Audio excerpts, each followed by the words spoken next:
ನಮಸ್ಕಾರ ವೀಕ್ಷಕರೇ, ಆರೋಗ್ಯ ರಹಸ್ಯ ನೇರ ಪ್ರಸಾರ ಕಾರ್ಯಕ್ರಮಕ್ಕೆ ಆತ್ಮೀಯವಾದಂಥ ಸ್ವಾಗತ. ಏನೂ ಇಲ್ಲದಾಗ ಜೀವನದಲ್ಲಿ ತಾಳ್ಮೆ ಮುಖ್ಯ, ಎಲ್ಲವೂ ಬಂದ ಮೇಲೆ ವಿನಯ ಮುಖ್ಯ ಅಂತ ಹೇಳ್ತಾ ಇವತ್ತಿನ ಕಾರ್ಯಕ್ರಮವನ್ನು ಪ್ರಾರಂಭ ಮಾಡೋಣ. ಶುಭ ಸಮಯದಂದು ಶುಭವಾಗಿರ್ತಕ್ಕಂಥ ವಿಚಾರವನ್ನು ತಿಳಿಸ್ಕೊಡೋದಕ್ಕೆ ಎಂದಿನಂತೆ ನಮ್ಮ ಜೊತೆಗಿದ್ದಾರೆ ಶ್ರೀಮಾನ್ ಶ್ರೀ ಪುರುಷೋತ್ತಮ್ ದೀಕ್ಷಿ ಗುರುಗಳು. ಬನ್ನಿ ವೀಕ್ಷಕರನ್ನ ಕಾರ್ಯಕ್ರಮಕ್ಕೆ ಸ್ವಾಗತಿಸೋಣ. ಗುರುಗಳೇ ನಮಸ್ಕಾರ, ಕಾರ್ಯಕ್ರಮಕ್ಕೆ ಸ್ವಾಗತ. ನಮಸ್ಕಾರ ಗುರುಗಳೇ, ಒಂದು ಹೆಣ್ಣು ಅಂತ ಬಂದಾಗ ಮದುವೆಯ ಮುಂಚೆ ಇರ್ಬೋದು, ಮದುವೆಯ ತದನಂತರದಲ್ಲಿರ್ಬೋದು, ಸಮಸ್ಯೆಗಳು ಅನ್ನುವಂಥದ್ದು ಎದುರಾಗ್ತಾನೆ ಇರುತ್ತೆ ಗುರುಗಳೇ. ಈ ರೀತಿ ಸಮಸ್ಯೆಗಳು ಎದುರಾಗೋದನ್ನ ಸ್ತ್ರೀ ಹೇಗೆ ಸಿದ್ಧತೆ ಮಾಡ್ಕೋಬೇಕಾಗತ್ತೆ ಗುರುಗಳೇ? ಇದ್ರ ಬಗ್ಗೆ ನಿಮ್ಮ ಮಾಹಿತಿ. ಹರಿ ಓಂ ಶ್ರೀ ಗುರುಭ್ಯೋ ನಮಃ. ಸಮಸ್ಯೆಗೆ ಪರಿಹಾರ ಅಲ್ಲ, ಪರಿಹಾರ ಅಲ್ಲ, ಸಮಸ್ಯೆಗೆ ಪರಿಹಾರ ಅಲ್ಲ. ಮತ್ತಿನ್ನೇನು ಗುರುಗಳೇ? ನಾವು ಇಲ್ಲೇ ಕೆಟ್ಟೋಗಿರೋದು. ಕೆಟ್ಟು ಹೋಗಿರೋದು ಅಂದ್ರೆ ಎಲ್ಲಿಗೆ ಹೋಗಿದ್ದೀವಿ ಅಂತಲೇ ಗೊತ್ತಿಲ್ಲ. ಪ್ರತಿಯೊಂದು ಸಮಸ್ಯೆಗೆ ಪರಿಹಾರ ಇದೆ ಅಂತ ಹೇಳ್ಕೊಂಡು ಬಂದಿರೋದೇ ನಮ್ಮೊಂದು ಕೆಟ್ಟ ಅಭ್ಯಾಸ. ಅದೇನೋ ಒಂದಾದ್ರೆ ಅದಕ್ಕೇನೋ ಒಂದು ಇರುತ್ತಲ್ವೇನ್ರಿ, ಅಲ್ವಲ್ಲ? ಏನೋ ಒಂದಾದರೆ ಏನೋ ಒಂದು ಇರುತ್ತೆ ಅಂದರೆ ಏನು? ಯಾರೋ ಒಂದು ಬುದ್ಧಿ ಹೇಳಿ ಸರಿ ಮಾಡ್ಬೋದಪ್ಪ, ಒಂದು ಪೂಜೆ ಮಾಡಿಸಿ ಸರಿ ಮಾಡ್ಬೋದಪ್ಪ, ಏನಾದ್ರು ಒಂದು ವಿಚಾರಗಳಿರುತ್ತಲ್ವಾ, ಅದು ಪರಿಹಾರ ಅಂತ ಅಂದ್ಕೊಳ್ಳೋಣವಾ? ಅಂದರೆ ಒಂದು ಸಮಸ್ಯೆ ಅಂತ ಇದ್ಮೇಲೆ ಅದಕ್ಕೊಂದು ಸೊಲ್ಯೂಷನ್ ಅನ್ನೋದು ಇದ್ದೇ ಇರುತ್ತೆ. ಅದೇ ತಪ್ಪು, ಅದೇ ತಪ್ಪಾಗಿರೋದು. ಈ ಪದ ಬಳಸೇ ನಾವು ಹಾಳಾಗ್ತಾ ಇರೋದು. ಹಾಗಿದ್ರೆ ಸಮಸ್ಯೆಯಾಗಿ ಇದ್ಬಿಡುತ್ತಲ್ವಾ ಗುರುಗಳೇ? ಅಲ್ಲ, ನಾವು ಸಮಸ್ಯೆ ಯಾಕೆ ಬರುತ್ತೆ? ಸಮಸ್ಯೆ ಇಲ್ವೇ ಇಲ್ವಲ್ಲ. ಸಮಸ್ಯೆ ಅಂದ್ಕೊಂಡ್ರದೇ ಮೊದಲನೇ ಸಮಸ್ಯೆ. ಸಮಸ್ಯೆ ಅನ್ನುವಂಥದ್ದೇ ಇಲ್ಲ.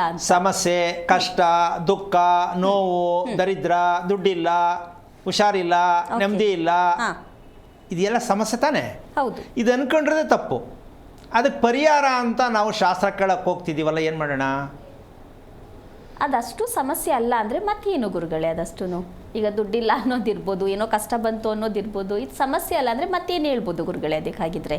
ಈಗ ನಮಗದು ಸಮಸ್ಯೆ ಅಂತಲೇ ಕಾಣಿಸ್ತಾ ಇದೆ. ಹೌದು. ಈ ಸಮಸ್ಯೆಗೆ ಪರಿಹಾರ ದಾರಿ ಯಾವುದು ಅಂತ ಕೇಳ್ತಾರೆ. ಹೌದು. ಅದಕ್ಕೇನು ಹೇಳೋದು?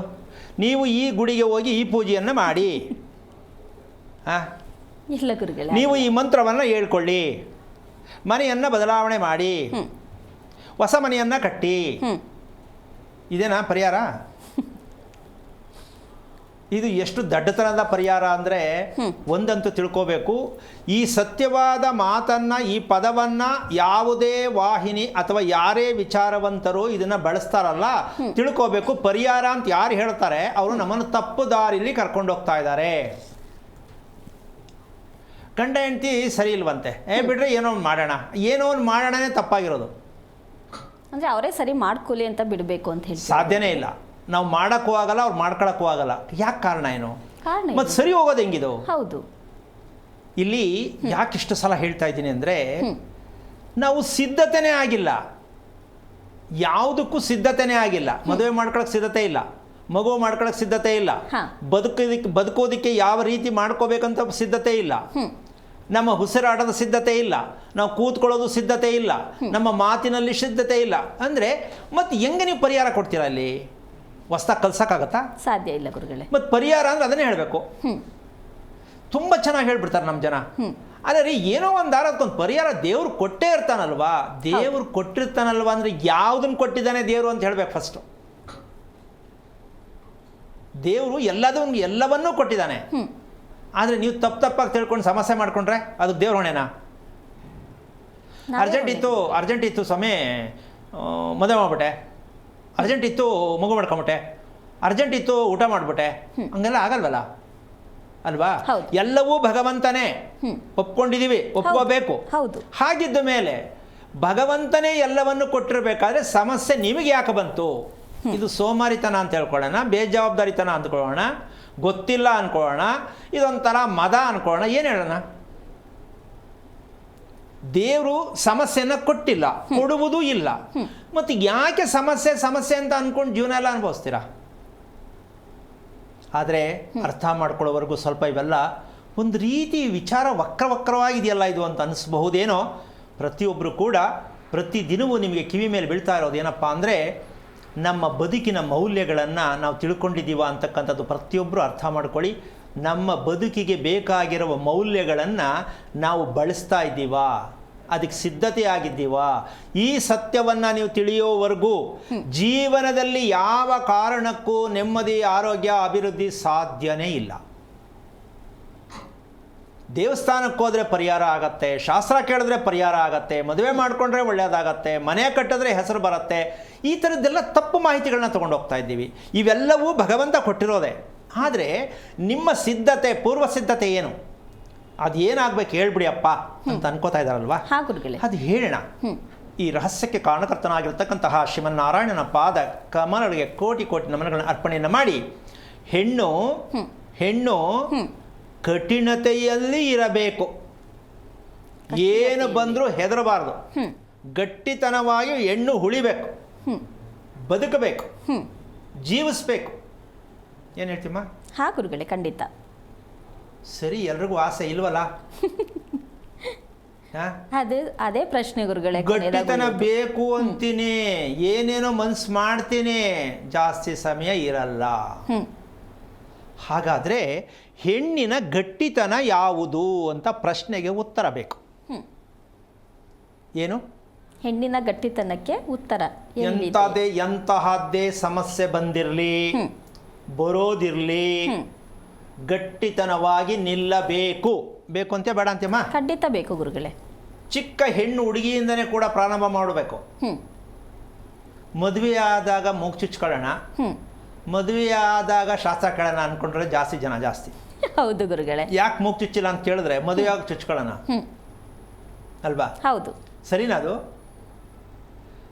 ಇದೇ ತಪ್ಪು ಮಾಡ್ತಿರೋದು ಹೆಣ್ಮಕ್ಳಿಗೆ. ಯಾಕೆ ಅಂದರೆ ಅದು ಅವ್ರು ಬೇಡ ಅಂತಾರೋ ಇವ್ರು ಬೇಡ ಅಂತಾರೋ ಗೊತ್ತಿಲ್ಲ. ಒಟ್ಟಲ್ಲಂತೂ ಆಗಿರಲ್ಲ. ಯಾಕ್ರಿ ಮೂಗ್ತಿ ಹಾಕಿಲ್ಲ ಇನ್ನೂ ಅಂತಂದರೆ, ಈಗ ಯಾಕೆ ಅರ್ಜೆಂಟ್ ಏನು? ಮದುವೆ ಮಾಡ್ಕೊಳ್ಳುವಾಗ ಮದುವೆ ದಿನ ಚುಚ್ಕೊಂಡ್ರೆ ಆಯ್ತು, ಹೌದಲ್ವಾ? ಈಗ ಸಿದ್ಧತೆ ಯಾವಾಗ? ಅಡುಗೆ ಮಾಡುವಾಗ ಪ್ರಾವಿಷನ್ ಸ್ಟೋರ್ಗೆ ಹೋಗೋದು, ಪಾತ್ರೆ ಇಟ್ಬಿಟ್ಟು. ಗುರುಗಳೇ. ಮನೆಗೆ ಬೆಂಕಿ ಬಿದ್ದಾಗ ಬಾವಿ ತೊಡಕ್ಕೆ ಹೋಗೋದು. ಇದು ಸಿದ್ಧತೆ ಅಂತಾರ? ಇದನ್ನ ಸಾಧ್ಯನೇ ಇಲ್ಲ. ಈಗ ಅದಕ್ಕೆ ಏನು ಹೇಳ್ಬೋದು? ಸಮಸ್ಯೆ ಅಂತೀವಿ. ಸಮಸ್ಯೆ ಯಾರು ಮಾಡ್ಕೊಂಡಿದ್ದು? ನಾವೇ ಮಾಡ್ಕೊಂಡಿದ್ದು. ಈಗ ಅರ್ಥ ಆಯ್ತಾ? ಪರಿಹಾರಕ್ಕೂ ಸಿದ್ಧತೆಗೂ ಎಷ್ಟು ವ್ಯತ್ಯಾಸ ಅಂತ ಪ್ರತಿಯೊಬ್ಬರು ಅರ್ಥ ಮಾಡ್ಕೊಳ್ಳಿ. ನಿಮ್ಮ ಮಕ್ಕಳಿಗೂ ಇದನ್ನು ಹೇಳ್ಕೊಡಿ. ನೀವು ಮನೆಯೊಳಗಡೆ ಏನು ಹಾಕಿರ್ತಿರೋ, ಯಾವ ದೇವ್ರ ಫೋಟೋ ಹಾಕಿರ್ತಾರೋ ಗೊತ್ತಿಲ್ಲ.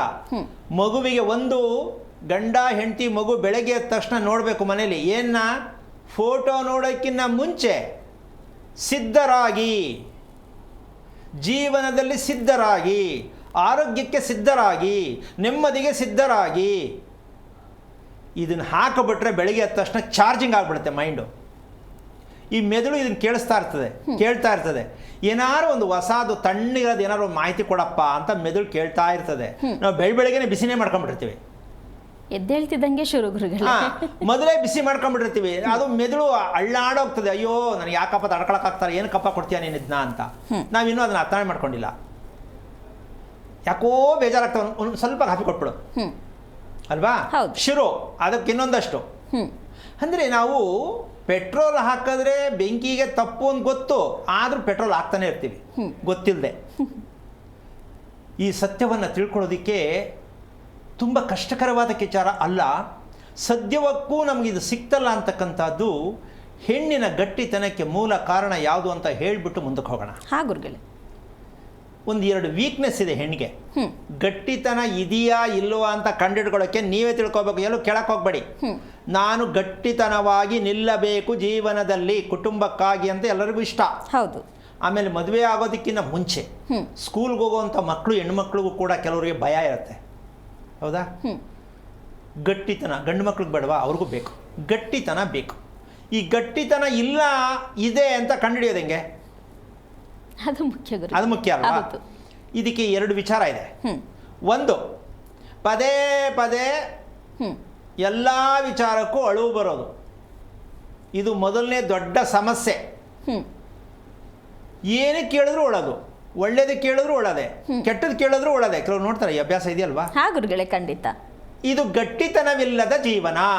ಇದಕ್ಕೇನು ಬುದ್ಧಿ ಹೇಳೋದು ಸರಿ ಹೋಗುತ್ತಾ? ಸಾಧ್ಯ ಇಲ್ಲ ಗುರುಗಳೇ. ಈಗ ಅರ್ಥ ಆಯ್ತಲ್ಲ? ನಾವು ಪರಿಹಾರ ಅಂತಕ್ಕಂಥದ್ದು ಹೇಳ್ತಕ್ಕಂಥದ್ದೇ ಮೊದಲನೇ ಅಪರಾಧ. ಈಗ ಅಳುವಂತಹ ಮಕ್ಕಳನ್ನು ಕಟ್ಟಿಕೊಂಡು ತಂದೆ ತಾಯಿ ಕತೆ ಏನು ಕೇಳಿದ್ರು, ಏನು ಹೇಳಿದ್ರು ಅಳ್ತಾನೆ ಅಂದರೆ ಏನು ಮಾಡೋದು? ಕೆಲವು ಮಕ್ಕಳು ಹಠ ಮಾಡಿ ಅಳ್ತಾ ಕುತ್ಕೋತಾರೆ, ಸ್ಕೂಲ್ಗೆ ಹೋಗಲ್ಲ ನಾನು ಅಂತ. ಹೌದು. ಇವ್ರು ಬಿಡಲ್ಲ, ಅದು ಹೋಗಲ್ಲ. ಅದು ಹೆಣ್ಣಿರ್ಬೋದು ಗಂಡಿರ್ಬೋದು. ಹೌದು. ಅದಕ್ಕೆ ಗಟ್ಟಿತನ ಇಲ್ಲ. ಆ ಗಟ್ಟಿತನಕ್ಕೆ ಏನು ಮಾಡಬೇಕು, ಏನಕ್ಕಾಗೈತೆ ಅಂತ ನಮಗೆ ಗೊತ್ತಿಲ್ಲ. ಮಗು, ಯಾವುದೇ ಮಗು ಯಾಕೆ ಹಿಂದಕ್ಕೆ ಹೋಗುತ್ತೆ, ಹಿಂದಕ್ಕೆ ಹೆದರುತ್ತೆ, ಹಿಂದಿಂದೆ ಹೋಗುತ್ತೆ ಅನ್ನೋದಕ್ಕೆ ಕಾರಣ ಏನು ಅಂತ ತಿಳಿತಕ್ಕಂಥದ್ದು ಅತಿ ಮುಖ್ಯವಾದ ವಿಶೇಷ ಇವತ್ತು. ಅಂದರೆ ಇಷ್ಟು ದಿನ ಹೇಳ್ತಿರ್ಲಿಲ್ವಾ, ದಿನಾ ಹೇಳ್ತಿದ್ದೀನಿ. ಅದಕ್ಕೆ ರೂಪಗಳು ಬೇರೆ ಬೇರೆ. ಒಂದೇ ಪದ 10 ರಸ್ತೆ. ಪ್ರತಿದಿನ ನಮ್ಮ ಕಾರ್ಯಕ್ರಮದಲ್ಲಿ ವಿಶೇಷ ಏನು ಅಂದರೆ, ಒಂದು ಅರ್ಥಕ್ಕೆ 100 ಕಲ್ಪನೆಗಳನ್ನು ರೂಪಿಸ್ಕೋಬೋದು. ಅಂದರೆ ಈ ರಸ್ತೆಯಲ್ಲೂ ಹೋಗ್ಬೋದಾ, ಈ ರಸ್ತೆಯಲ್ಲೂ ಹೋಗ್ಬೋದಾ, ಇರುತ್ತೆ ತಾನೆ? ಖಂಡಿತ ಗುರುಗಳೇ ಇರುತ್ತೆ. ಶಾರ್ಟ್ ಕಟ್ಟು, ಲಾಂಗ್ ಕಟ್ಟು ಅಲ್ವಾ? ಹೌದು. ಆದರೆ ಇದನ್ನು ಆರಿಸ್ಕೊಳ್ಳೋದ್ರ ಮೇಲೆ ನಮ್ಮ ಗಟ್ಟಿತನ ನಿಂತಿರುತ್ತೆ. ಅದಕ್ಕೋಸ್ಕರವಾಗಿ ಹಳು ಬರೋದ್ರ ಜೊತೆಗೆ ಇನ್ನೊಂದು ಪಕ್ಕ ಇನ್ನೊಂದದೆ ದೊಡ್ಡ ಸಮಸ್ಯೆ. ಗುರುಗಳೇ, ಪದೇ ಪದೇ ಬೆವರು ಬರೋದು. ಇದು ಎರಡು ಹೆಣ್ಣಲ್ಲಿ ಏನಾದ್ರು ಇದ್ದು ಬಿಟ್ರೆ ಪದೇ ಪದೇ ಬೆವರು ಬರೋದು, ಪದೇ ಪದೇ ಅಳು ಬರೋದು, ಇವೆರಡು ಇದ್ರೆ ಜೀವನದಲ್ಲಿ ಏನೂ ಮಾಡೋಕ್ಕಾಗಲ್ಲ, ನೆಮ್ಮದಿಯಾಗಿರೋಕ್ಕೂ ಆಗಲ್ಲ. ಎಷ್ಟು ಮನೆಗಳಲ್ಲಿ ಅಂತ ಹೇಳೋದಕ್ಕಿನ್ನ ಎಷ್ಟೋ ಮನೆಗಳಲ್ಲಿ ಅಂತ ಹೇಳೋಣ ಅಲ್ವಾ? ಎಲ್ಲರೂ ಒಳಲ್ಲ, ಆದರೆ ಹೊಳರು ಇದ್ದಾರೆ ಅಂತ ಒಪ್ಕೊಳ್ಳೋಣ. ಯಾಕೆ ಅಳು ಬರಬೇಕು? ಬರಬಾರ್ದಲ್ಲ. ನೋವಾಗುತ್ತೆ, ಅಳು ಬರುತ್ತೆ ಗುರುಗಳೇ. ನೋವಿಲ್ಲದೆ ಹೊಳ್ತಾರಲ್ಲ, ಏನು ಮಾಡೋಣ? ಊಟ ಮಾಡೋನು ಅದಕ್ಕೂ ಹತ್ರ ನೋವು ಅದು ಇಲ್ಲ ಗುರುಗಳೇ. ಓದು ಅಂದರೆ ಇವನಪ್ಪ ನನ್ನ ಕಾಲ ಆಗಲ್ಲ ಅನ್ಬೋದು. ಊಟ ಮಾಡಬಾ, ಬೇಡ, ಇನ್ನೊಂದ್ಸಲ ರೇಗಾದ್ರೆ ಅಳೋಕೆ ಶುರು ಮಾಡ್ಬಿಡ್ತಾರೆ. ಇದೇನು ತಲೆಕೆಟ್ಟಾಗೈತೆ, ಹುಚ್ಚಿಡ್ಕೊಂಡೈತೆ, ಮಾತ್ರ ಅಳ್ತೀಯಲ್ಲ, ಏನು ಮಾಡೋದು ನಾನು ಅಂತ ಇವ್ರು ತಲೆ ಇಡೀ ಮನೆಯೆಲ್ಲ ಜಗಳ ಶುರು ಆಗುತ್ತೆ. ಕಾರಣ ಗುರುಗಳೇ ಅದಕ್ಕೆ ಅದು ಹೇಳೋಣ. ಹಾಂ, ಈ ಗಟ್ಟಿತನ ಯಾಕೆ ಮಕ್ಕಳಲ್ಲಾಗಲಿ ಮನೆಯಲ್ಲಿರ್ತಕ್ಕಂಥ ಯಾರಿಗೆ ಆಗಲಿ ಯಾಕಿಲ್ಲ ಅಂತಕ್ಕಂತಹ ವಿಚಾರವನ್ನು ಹಂತ ಹಂತವಾಗಿ ತಿಳ್ಕೊಳ್ಳೋಕ್ಕೆ ಪ್ರಯತ್ನ ಮಾಡಿದಾಗ ಸತ್ಯ ಗೊತ್ತಾಗತ್ತೆ. ಈ ಗಟ್ಟಿತನ ಅಂತಕ್ಕಂಥದ್ದು ಬೆವರು ಬರೋದು ಪದೇ ಪದೇ ಅಳ್ತಕ್ಕಂತಹ ಒಂದು ವಿಷಯಕ್ಕೆ. ಇದಕ್ಕೆ ಒಂದು ಸಣ್ಣ ಉದಾಹರಣೆ ಹೇಳ್ತೀನಿ. ಅಂದ ಚಂದವಾಗಿರುವಂತಹ ಹೆಣ್ಣು ಗಂಡು ಮದುವೆ ಆಗಿ, ಅಂದ ಚಂದವಾದ ಹೆಣ್ಣು ಗಂಡು ಮದುವೆಯಾಗಿ ಸಮಯವಿಲ್ಲದೆ ಅಲೆದಾಡುವ ಸ್ಥಿತಿ ಬಂದ ಒದಗಿದೆ. ಅಂದ ಚಂದ ಹೆಣ್ಣು ಗಂಡು ಮದುವೆ ಆದರು, ಏನಕ್ಕೆ? ಚೆನ್ನಾಗಿರ್ತೀವಿ ಅಂತ. ಹೌದು. ಅಂದ ಚಂದ ಅಂತ 2 ಸಲ ಯಾಕೆ ಹೇಳ್ತೀನಿ ಅಂದರೆ, ಏನು ಎಷ್ಟು ಚೆನ್ನಾಗಾಯ್ತೋ, ಪೇರು ನೋಡು ಎಷ್ಟು ಚೆನ್ನಾಗವ್ರೆ, ಗಂಡು ಹೆಣ್ಣು ಅಂದ್ರೆ ಹಿಂಗಿರ್ಬೇಕು ಕಣೋ ಅನ್ನುವ ಆ ಒಂದು ದಂಪತಿಗಳಿಗೆ ಸಿಗುವಂಥ ಗಿಫ್ಟ್ ಯಾವ್ದು ಸಿಗಬೇಕು, ಯಾವ್ದು ಸಿಗಬಾರ್ದಾಗಿತ್ತು ಅನ್ನೋ ಸತ್ಯ ತಿಳ್ಕೋಬೇಕು. ಏನಪ್ಪ ಅದು ಅಂದರೆ, ಸಾಮಾನ್ಯವಾಗಿ ಕುಟುಂಬಗಳಲ್ಲಿ ಗಮನಿಸ್ಕೋಬೇಕು ಈ ವಿಚಾರನ. ಸಮಯ ಇಲ್ಲ, ಗಂಡ ಹೆಂಡತಿ ಇದ್ದಾರೆ ಮನೆಯಲ್ಲಿ, ಹೌದು, ಮಾತಾಡೋಕ್ಕೆ ಕೂತ್ಕೊಳ್ಳೋಕ್ಕೆ ಜೊತೆಲಿ ಸಮಯ ಇಲ್ಲ. ಏನು ಕಾರಣ?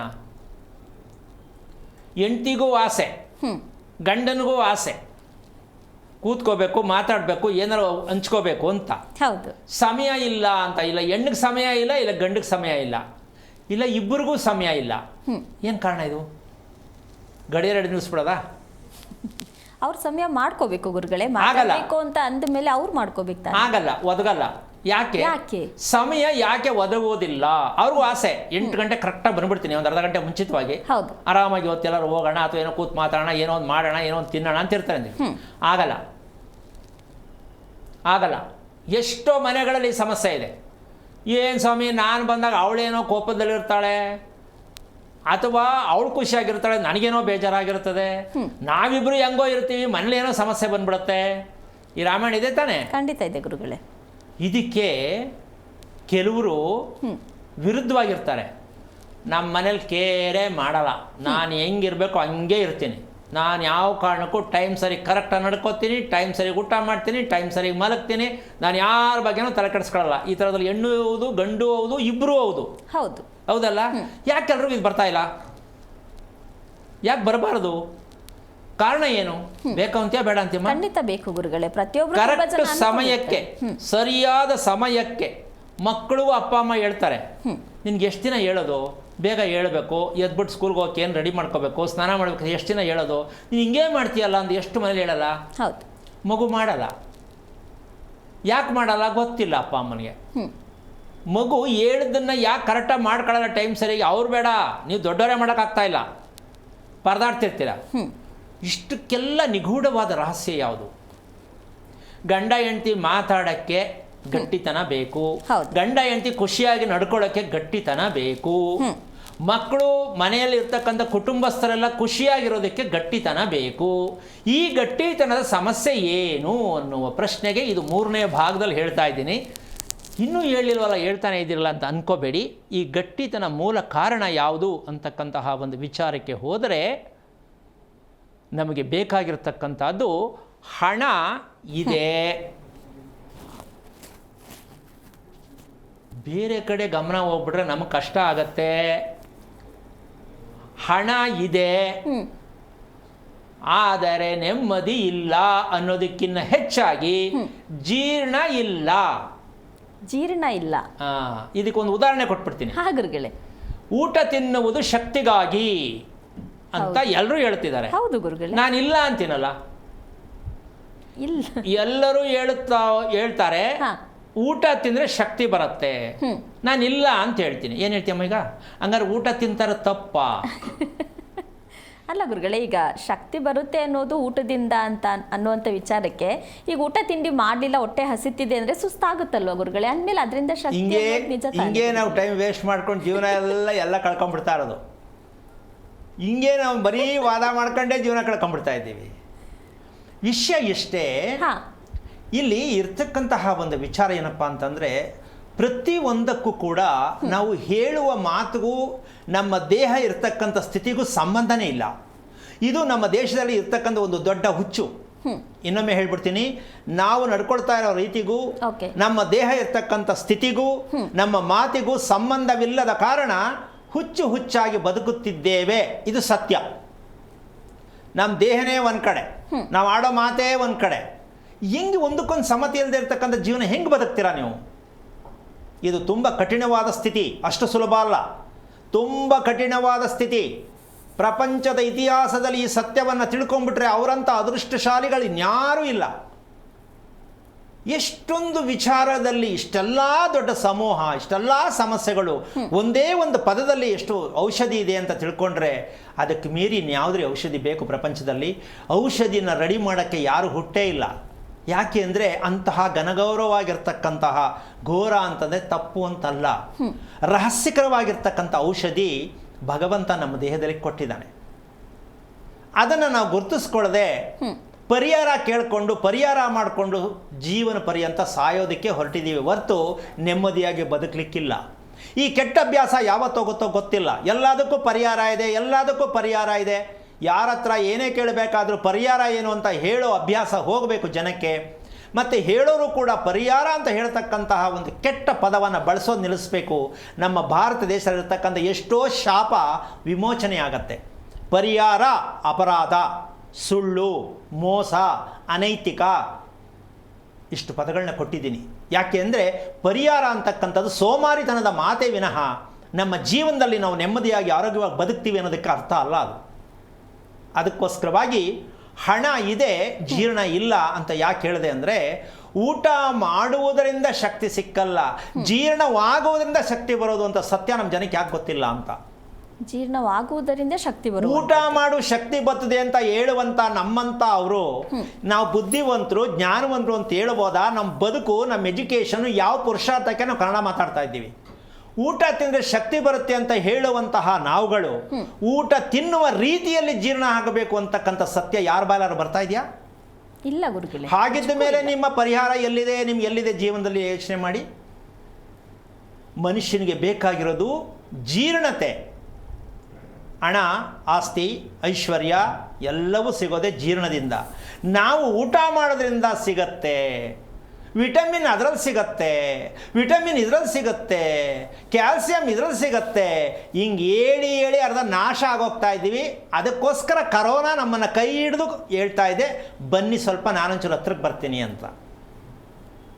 ಯಾಕೆಂದರೆ ಗ್ರಹಗಳಲ್ಲಿ ಹೇಳ್ತಕ್ಕಂಥ ಸನ್ನಿವೇಶಕ್ಕೆ ಬಂದಾಗ, ಕಷ್ಟ ಬಂದಾಗ, ದುಃಖ ಬಂದಾಗ, ಶನೇಶ್ವರ ಸ್ವಾಮಿ ನಮ್ಗೆ ಸರಿ ಇಲ್ವಂತೆ ಅಂತ ಹೇಳುವಂಥವ್ರಿಗೆ, ಕೇಳುವಂಥವ್ರಿಗೆ ನಾನು ಈ ಮಾಹಿತಿ ಕೊಡ್ತೀನಿ. ಯಾಕೆ ಅಂತಂದರೆ ನಮ್ಮ ಊಟದ ಮಂದಸ್ಥಿತಿ ಏನು? ಊಟದ ಮಂದಸ್ಥಿತಿ. ಗ್ರಹಗಳಿಗೆ ಮಂದಗ್ರಹ ಯಾರು ಅಂದರೆ ಶನೇಶ್ವರ ಸ್ವಾಮಿನೇ.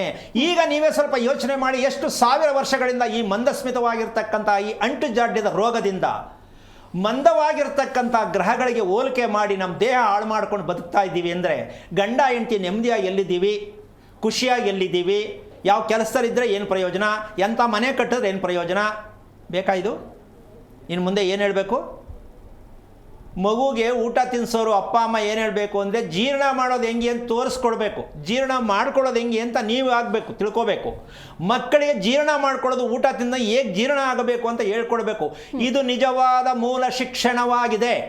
ತಂದೆ ತಾಯಿಗಳು ಮಕ್ಕಳಿಗೆ ಕೊಡಬೇಕಾದ ಮೂಲ ಶಿಕ್ಷಣ, ನೈತಿಕ ಶಿಕ್ಷಣ ಯಾವುದು ಅಂದರೆ ಊಟ ಮಾಡುವುದು ಮುಖ್ಯ ಅಲ್ಲ, ಊಟ ಮಾಡಿಸುವುದು ಮುಖ್ಯ ಅಲ್ಲ. ಏನು ಮುಖ್ಯ?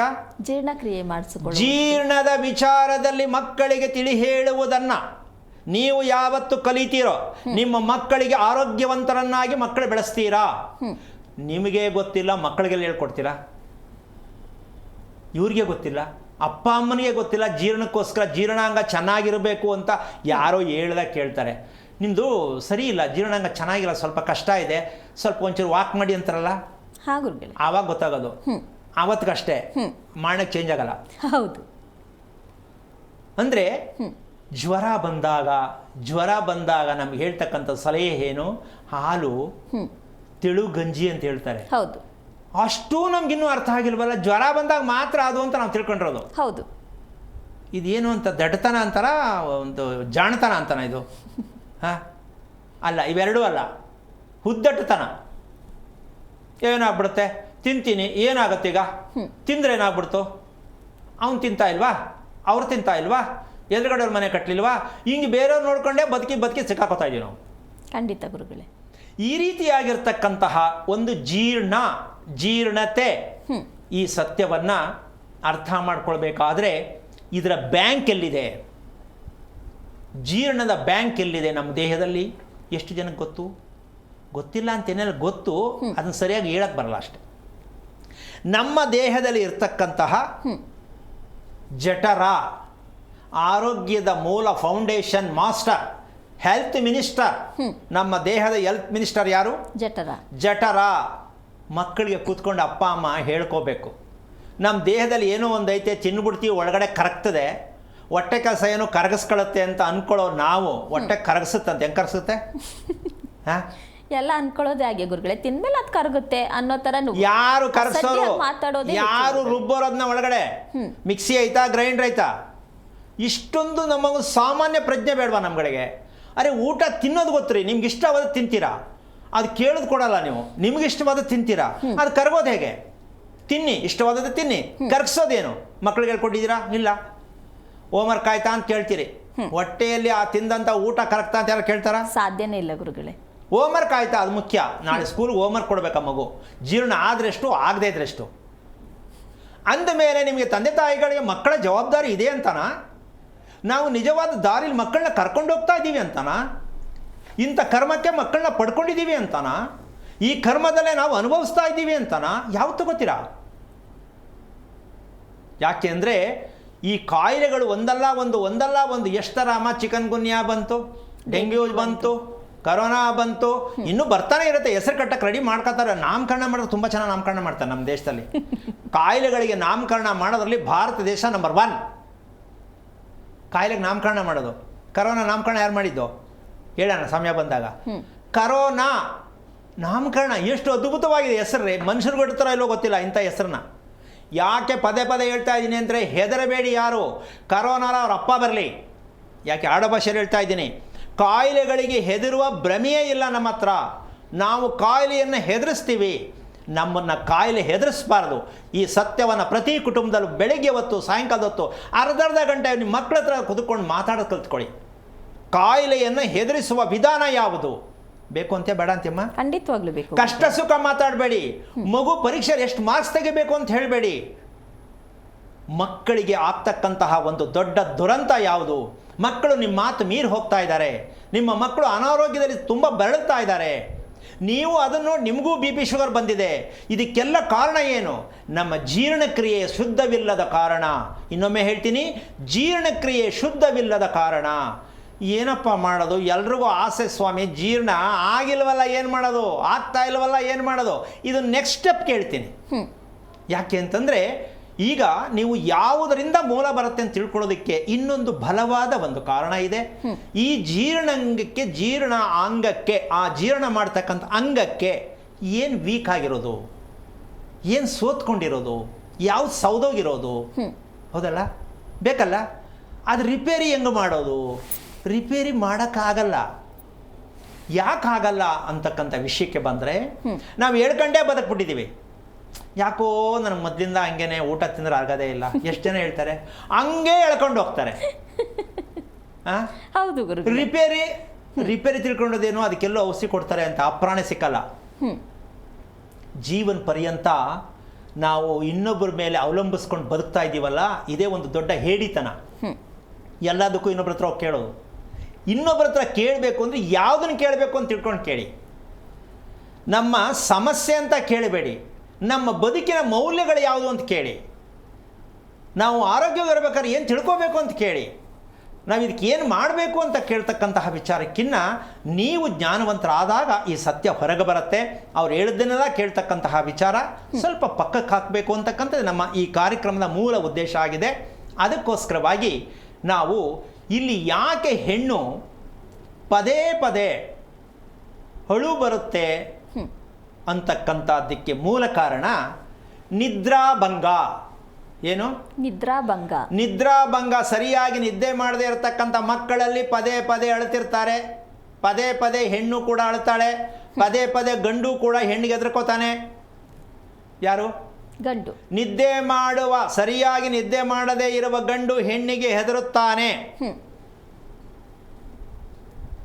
ಅಂದರೆ ನಾವು ಈ ನಿದ್ದೆ ಅಂತಕ್ಕಂಥದ್ದಕ್ಕೂ ಜೀರ್ಣಕ್ಕೂ ಇರತಕ್ಕಂಥ ನಿಕಟವಾದ ಸಂಬಂಧವನ್ನು ತಿಳ್ಕೊಳ್ತಕ್ಕಂಥ ವಿಚಾರದಲ್ಲಿ ನಾವು ಎಡವುತ್ತಾನೇ ಇದ್ದೀವಿ.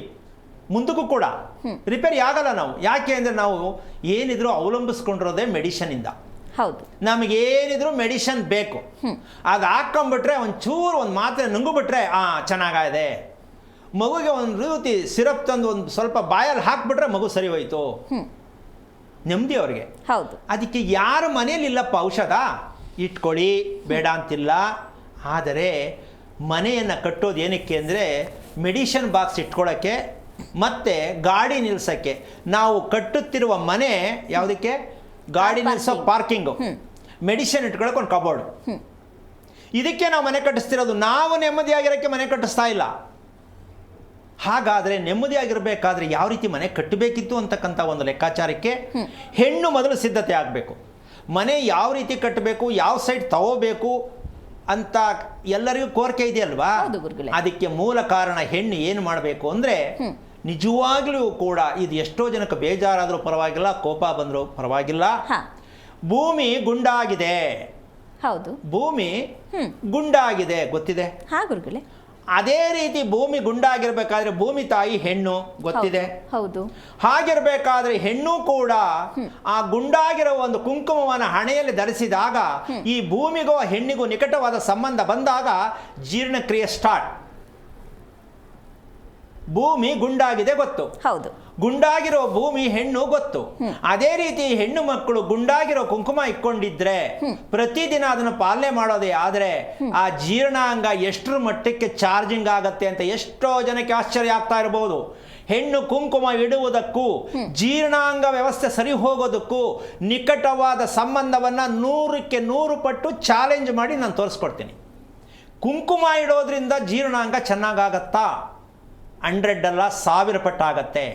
ಹಾಗಿರ್ಬೇಕಾದ್ರೆ ನಾಳೆಯಿಂದ ಕುಂಕುಮ ಹಾಕೋತೀನಿ. ಎಸ್, ಆ ಮಟ್ಟಕ್ಕೆ ಪ್ರತಿಯೊಂದು ಸ್ಥಿರವಾದ ಮನಸ್ಸು ಪ್ರತಿ ಹೆಣ್ಣಿಗೆ ಬರಬೇಕು. ಹಂಜಬಾರ್ದು, ಬೇವ್ರು ಬರಬಾರ್ದು, ಅಳು ಬರಬಾರ್ದು, ನೆಮ್ಮದಿಯಾಗಿ ಆರೋಗ್ಯವಾಗಿ ನಿದ್ದೆ ಬರಬೇಕು. ಇಷ್ಟೆಲ್ಲ ಮಾಡಬೇಕು ಅಂದರೆ ಹೆಣ್ಣು ಮಕ್ಕಳು ಅಂತ ಹೇಳ್ತೀನಿ, ಎಲ್ರಿಗೂ ಸೇರಿ ಹೇಳ್ತೀನಿ. ಆದರೆ ನಾನು ಬೇರೆ ಥರ ವಿಚಾರ ಇಂಗ್ಲೀಷ್ ಕಾನ್ವೆಂಟ್ಗೆ ಕಳಿಸ್ತೀನಿ, ಅದು ನನಗೆ ಗೊತ್ತಿಲ್ಲ.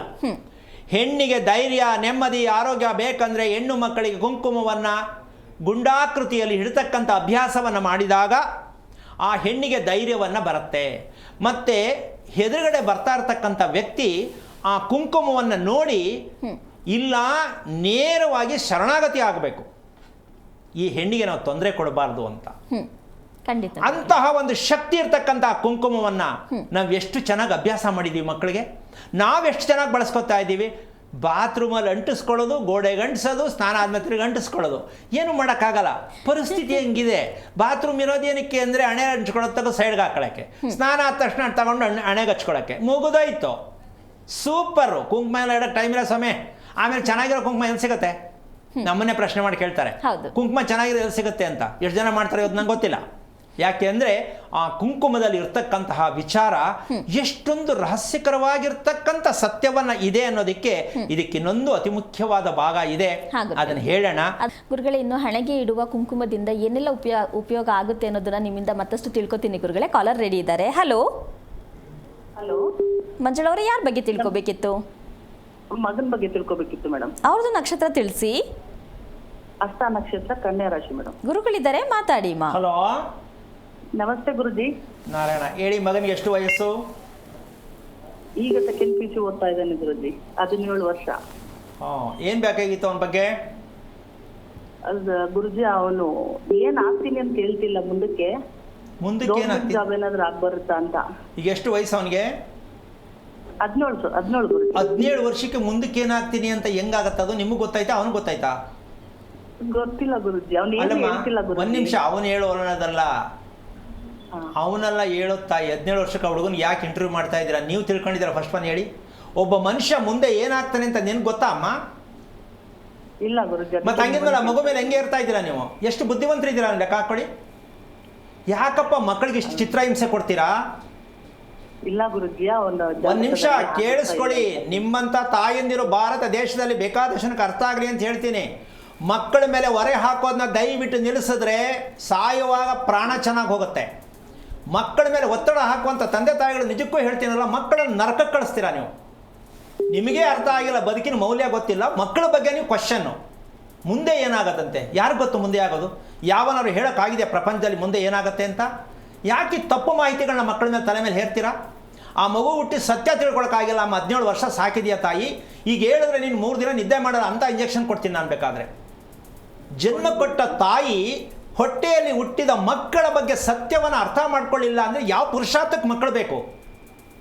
ನೀವು ಓದಿಸಿದ ತಕ್ಷಣ, ನೀವು ಹೇಳಿದ ತಕ್ಷಣ ಭವಿಷ್ಯ ರೂಪಿಸ್ಕೋತಾರ? ನಿಮಗೆ ಗೊತ್ತಿದೆಯಾ ಭವಿಷ್ಯದ ಬಗ್ಗೆ? ಯಾಕೆ ಮಕ್ಕಳಿಗೆ ಹಿಂಗೆ ಟಾರ್ಚರ್ ಕೊಡ್ತೀರಾ? ದಯವಿಟ್ಟು ತಿಳ್ಕೊಳ್ಳಿ. ಮೊದಲು ಪ್ರಶ್ನೆ ಕೇಳೋದನ್ನ ಮನದಲ್ಲಿ ಅರ್ಥ ಮಾಡ್ಕೋಬೇಕು. ಮಕ್ಕಳಿಗೆ ನಿಜವಾದ ಶಿಕ್ಷಣ ತಂದೆ ತಾಯಿ ಏನನ್ನ ಕೊಡಬೇಕು ಅಂತ ಕೇಳ್ತೀನಿ. ಏನು ಹೇಳ್ಬೋದು ತಾಯಿ? ನಿಜವಾದ ಶಿಕ್ಷಣ ತಂದೆ ತಾಯಿ ಮಕ್ಕಳಿಗೆ ಏನನ್ನ ಕೊಡಬೇಕು? ಏನು ಹೇಳ್ತೀಯ ತಾಯಿ? ಹೇಳಿ. ಒಳ್ಳೆ ಸಂಸ್ಕಾರ ಕೊಡಬೇಕು. ಎಲ್ಲಿದೆ ಸಂಸ್ಕಾರದ ಅರ್ಥ ಏನು? ಬರೀ ಸುಳ್ಳೆ. ಸಂಸ್ಕಾರ ಎಂದರೆ ಏನೋ? ಪ್ರಶ್ನೆ, ಉತ್ತರ ಹೇಳಮ್ಮ.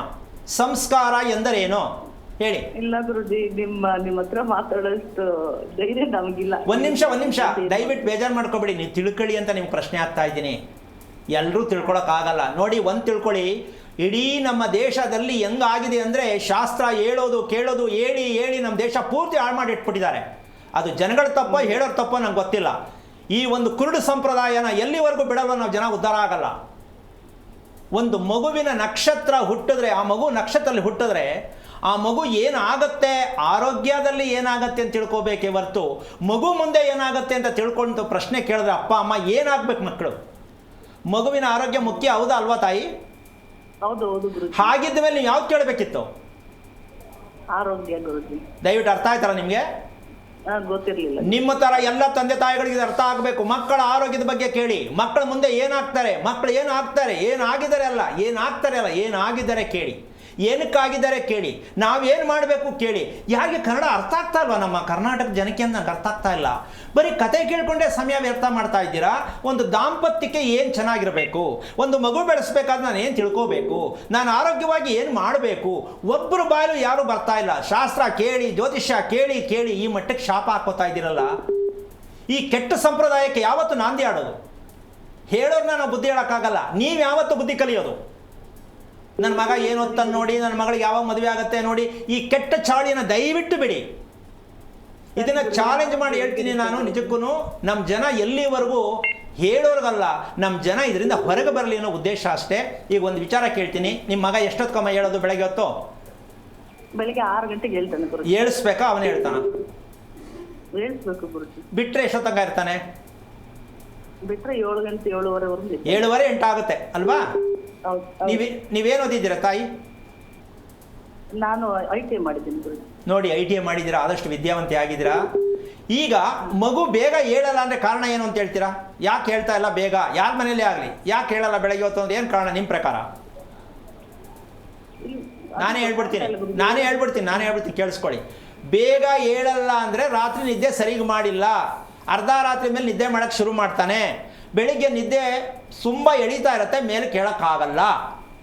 ಇದು ನೀವು ಮಲ್ಕೊಂಡಾಗಲೂ ಕೂಡ ನಿಮ್ಮ ದೇಹದಲ್ಲಿ ನೋವು ಬರುತ್ತಾ, ಮೈ ತೂಕ ಕಾಣಿಸುತ್ತಾ? ತಾಯಿ, ನೀವು ಮಲಗಿದ ಬೆಳಗ್ಗೆ ಹಾಸಿಗೆಯಿಂದ ಹೇಳ್ಬೇಕಾದ್ರೆ ನಿಮಗೆ ಯಾವ್ದು ಗೊತ್ತಾಗತ್ತೆ, ತೂಕನ ನೋವಾ? ನನಗೆ ನೋವಿದೆ ಗುರುಜಿ. ಒಂದ್ ನಿಮಿಷ ನಿಧಾನ ಮಾಡಿ ಅರ್ಥ ಆಗಲಿ. ನೀವು ಇರ್ತಕ್ಕಂಥ ನಿಮ್ಮ ದೇಹ ಸ್ಥಿತಿ, ನಿಮ್ಮಲ್ಲಿ ಏನು ನೋವಿದೆ, ತೂಕ ಇದೆ, ಅದು ಹಸ್ತ ನಕ್ಷತ್ರದ ಮಗು ತಗೊಂಡು ಬಂದಿದೆ. ತಾಯಿಯಲ್ಲಿ ಇರ್ತಕ್ಕಂಥ ಅಂಶವನ್ನ ಮಗು ತಗೊಂಡಿರುತ್ತಾ ಇಲ್ವಂತ ಯಾಕೆ ಯೋಚನೆ ಮಾಡಬಾರ್ದು ನೀವು? ನೀವೇ ಇನ್ನೂ ರಿಪೇರಿ ಮಾಡ್ಕೊಂಡಿಲ್ಲ, ಮದುವೆ ಮಾಡ್ಕೊಂಡ್ರಿ. ನೀವೇ ರಿಪೇರಿ ಮಾಡ್ಕೊಂಡಿಲ್ಲ, ಮಗು ಮಾಡ್ಕೊಂಡ್ರಿ. ನೀವು ಮಗು ಹುಟ್ಟಿದ ಮೇಲೆ ರಿಪೇರಿ ಮಾಡಿಲ್ಲ, ಬೆಳೆಸ್ತಾನೇ ಇದ್ದೀರಾ. ಈ ತಪ್ಪು ಬೇಕಾ? ಇದು ಯೋಚನೆ ಮಾಡಿ ಸ್ವಲ್ಪ.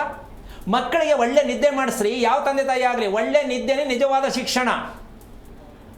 ಒಂದು ಮಗು ಅಮ್ಮ 9 ಗಂಟೆಗೆಲ್ಲ ಮಲಗ್ತಾನೆ ಅವನು. ಅಮ್ಮ, ನೀವು ಅನ್ಕೊಂಡ್ರೆ ತಪ್ಪು. ರಾತ್ರಿ ಎಲ್ಲ ನಿದ್ದೆ ಬರಲ್ಲ ರೀ ಅವನಿಗೆ. ಡೈಜೆಷನ್ ಚೆನ್ನಾಗಿಲ್ಲ. ಟಾಯ್ಲೆಟ್ಗೆ ಹೋಗ್ಬೇಕಾದ್ರೆ ನಿಜಕ್ಕೂ ಹೇಳ್ತೀನಿ, ಅಭ್ಯಾಸ ಚೆನ್ನಾಗಿಲ್ಲ ಅವನು. ಕರೆಕ್ಟಾಗಿ ಹೋಗ್ತಾನೆ, ಸ್ವಲ್ಪ ಯೋಚನೆ ಮಾಡಮ್ಮ. ನೀವು ಮನೇಲಿ ನಿಮ್ಮ ಮಗ ಅಂತ ಇದಾನಲ್ವಾ, ನಾನು ಕೂತ್ಕೊಂಡು ಹೇಳ್ತೀನಿ, ಅವ್ನು ಟಾಯ್ಲೆಟ್ಗೆ ಹೋಗ್ತಕ್ಕಂಥ ಅಭ್ಯಾಸ ಒಂಚೂರು ಚೆನ್ನಾಗಿಲ್ಲ. ಊಟ ಮಾಡುವಾಗ ಯೋಚನೆ ಮಾಡ್ಕೊಂಡು ಊಟ ಮಾಡ್ತಾನೆ, ಬೇಜಾರಲ್ಲಿ ಇರ್ತಾನೆ. ಹೆಂಗ್ ತಾಯಿ ಅವ್ನು ಚೆನ್ನಾಗಿರ್ತಾನೆ? ಸ್ವಲ್ಪ ಯೋಚನೆ ಮಾಡಿ. ವಿದ್ಯಾವಂತೆಯರೇ ನೀವು ಈ ರೀತಿ ಮಕ್ಕಳು ಬೆಳೆಸ್ತಾ ಇದ್ರೆ ಏನಾಗುತ್ತೆ, ಮುಂದಿನ ಭವಿಷ್ಯ ಏನಾಗುತ್ತೆ ಯೋಚನೆ ಮಾಡಿ. ಇಡೀ ಕುಟುಂಬದ ಭವಿಷ್ಯ, ಮಗು ಭವಿಷ್ಯ ಅಲ್ಲ. ನಕ್ಷತ್ರ ಇರೋದೇನು ಅಂದರೆ ಜೀರ್ಣಕ್ರಿಯೆ ಚೆನ್ನಾಗಿಲ್ಲ. ಹಸ್ತ ನಕ್ಷತ್ರಕ್ಕೆ ಮಗು ಹುಟ್ಟಿದ್ರೆ ಜೀರ್ಣಾಂಗ ಚೆನ್ನಾಗಿಲ್ಲ, ತಾಯಿಯಲ್ಲೂ ಚೆನ್ನಾಗಿಲ್ಲ, ಅದಕ್ಕೆ ಮಗುನಲ್ಲಿ ಚೆನ್ನಾಗಿರಲ್ಲ. ಈ ಸತ್ಯ ಇವತ್ತು ಅರ್ಥ ಆಗಿದೆ. ದಯವಿಟ್ಟು ಆ ಮಗುಗೆ ಏನು ಮಾಡಬೇಕು ಅಂದರೆ, ಜ್ಞಾನದ ಕಣ್ಣನ್ನು ತೆರೆಸಬೇಕು ಅಂದರೆ ನಿಜವಾಗ್ಲೂ ಬನ್ನಿ, ಕರ್ಕೊಂಡು ಬನ್ನಿ, ನಾನು ತೋರಿಸ್ಕೊಡ್ತೀನಿ. 10 ನಿಮಿಷದಲ್ಲಿ ಆ ಮಗುವಿನಲ್ಲಿ ಏನು ಸಮಸ್ಯೆ ಅನುಭವಿಸ್ತಾ ಇದೆ, ನಿಮ್ಮ ಹೊಟ್ಟೆಯಲ್ಲಿ ಹುಟ್ಟುತ್ತಾವಿಂದ ನೀವೇನು ಅನುಭವಿಸ್ತಾ ಇದ್ದೀರಾ, ಇದೆರಡೂ ತೋರಿಸ್ಕೊಡ್ತೀನಿ. ಅವತ್ತು ಸತ್ಯ ತಿಳ್ಕೊಳ್ಳಿ, ನಮ್ಗೆ ಎಂಥ ಅದ್ಭುತವಾದ ವಿಚಾರ ಗೊತ್ತಾಯಿತು ಅಂತ. ಒಳ್ಳೇದಾಗಲಿ, ಹೆದರ್ಕೋಬೇಡಿ, ಯೋಚನೆ ಮಾಡಬೇಡಿ. ಮಕ್ಕಳ ಬಗ್ಗೆ ಚಿಂತೆ ಮಾಡೋದು ಯಾವುದೇ ತಂದೆ ಚಿಂತೆ ಬೇಡ. ಮಕ್ಕಳ ಬಗ್ಗೆ ತಿಳ್ಕೊಳ್ಳಿ, ಹೇಳ್ಕೊಡೋಣ. ಒಳ್ಳೇದಾಗಲಿ. ಕರೆ ಮಾಡಿದ್ದಕ್ಕಾಗಿ ಧನ್ಯವಾದಗಳು ಮಾ. ಗುರುಗಳೇ, ಮತ್ತೊಬ್ಬರು ಕಾಲರ್ ಇದ್ದಾರೆ. ಹಲೋ. ಹಲೋ, ನಮಸ್ತೆ ಮೇಡಮ್. ನಮಸ್ತೆ. ಯಾರ ಬಗ್ಗೆ ತಿಳ್ಕೊಬೇಕಿತ್ತು ಮಾ? ಮಗ ಬಗ್ಗೆ ಕೇಳಬೇಕಾಗಿತ್ತು. ಅವ್ರದ್ದು ನಕ್ಷತ್ರ ತಿಳಿಸಿ. ಪೂರ್ವ ಭಾದ್ರಪದ ನಕ್ಷತ್ರ, ಸುಂದರ. ಗುರುಗಳಿದ್ದಾರೆ, ಮಾತಾಡಿ ಮಾ. ಹಲೋ. ಹರಿ ಓಂ ಗುರುಗಳೇ. ನಾರಾಯಣ. ಎಷ್ಟು ವಯಸ್ಸು ಮಗನಿಗೆ? ಮಗಳು ಗುರುಗಳು. ಮಗಳ? ಹ್ಞೂ. ಎಷ್ಟು ವಯಸ್ಸು? 14 ವರ್ಷ. ಏನಾಗಬೇಕಿತ್ತು? ಮಗಳು ನಿದ್ದೆ ಮಾಡಿದ್ರೆ ಆರೋಗ್ಯ ಸರಿ ಇಲ್ಲ, ಭಾಳ ಹಿಂದದ. ಯಾವಾಗಿಂದ ಆರೋಗ್ಯ ಸರಿಗಿಲ್ಲಮ್ಮ? ಈಗ ಅಂದ್ರೆ ಆಕಿ ಅಲರ್ಜಿ ತರ ಒಂದ್ ಸ್ವಲ್ಪ ಕಾಲು ಇಲ್ಲ ಹಿಂಗಿದಾಗ್ತವ್ರಿ. ಅಲರ್ಜಿ ಆಗಿದೆಯಾ? ಸ್ವಲ್ಪ ಕಾಲಿಗೆಲ್ಲ ಹಿಂಗೆ ಕೆರ್ಕೊಂತ. ಒಂದ್ ನಿಮಿಷ ನಿಧಾನ. ಈಗ ಅಲರ್ಜಿ ಆಗಿದೆ ಅಂದ್ರೆ ಮಗು ಎಷ್ಟು ಚೆನ್ನಾಗಿ ಬೆಳೆಸ್ತಾವ್ರೆ ಇವರು ಅಂತ ಏನಿರ್ತಾ ಇದು ಅಮ್ಮ? ಇವತ್ತಿಂದ ಹೇಳಕೊಂತಿರೋ ಮಕ್ಕಳ ಬಗ್ಗೆ ಅಲರ್ಜಿ. ಸರಿನಮ್ಮ. ಅಲರ್ಜಿ ಏನಕ್ಕೆ ಬರುತ್ತೆ ಅಂತ ತಿಳ್ಕೊಂಡಿದ್ದೀರಾ? ಅದರಿ ಡೈಜೆಷನ್ ಆಗಲ್ಲ. ಈಗ ಡೈಜೆಷನ್ ಆಗಲ್ಲ ಅಂತ ನೀವೇ ತಿಳ್ಕೊಂಡ್ರೆ ಯಾರೋ ಹೇಳಿದ್ರ?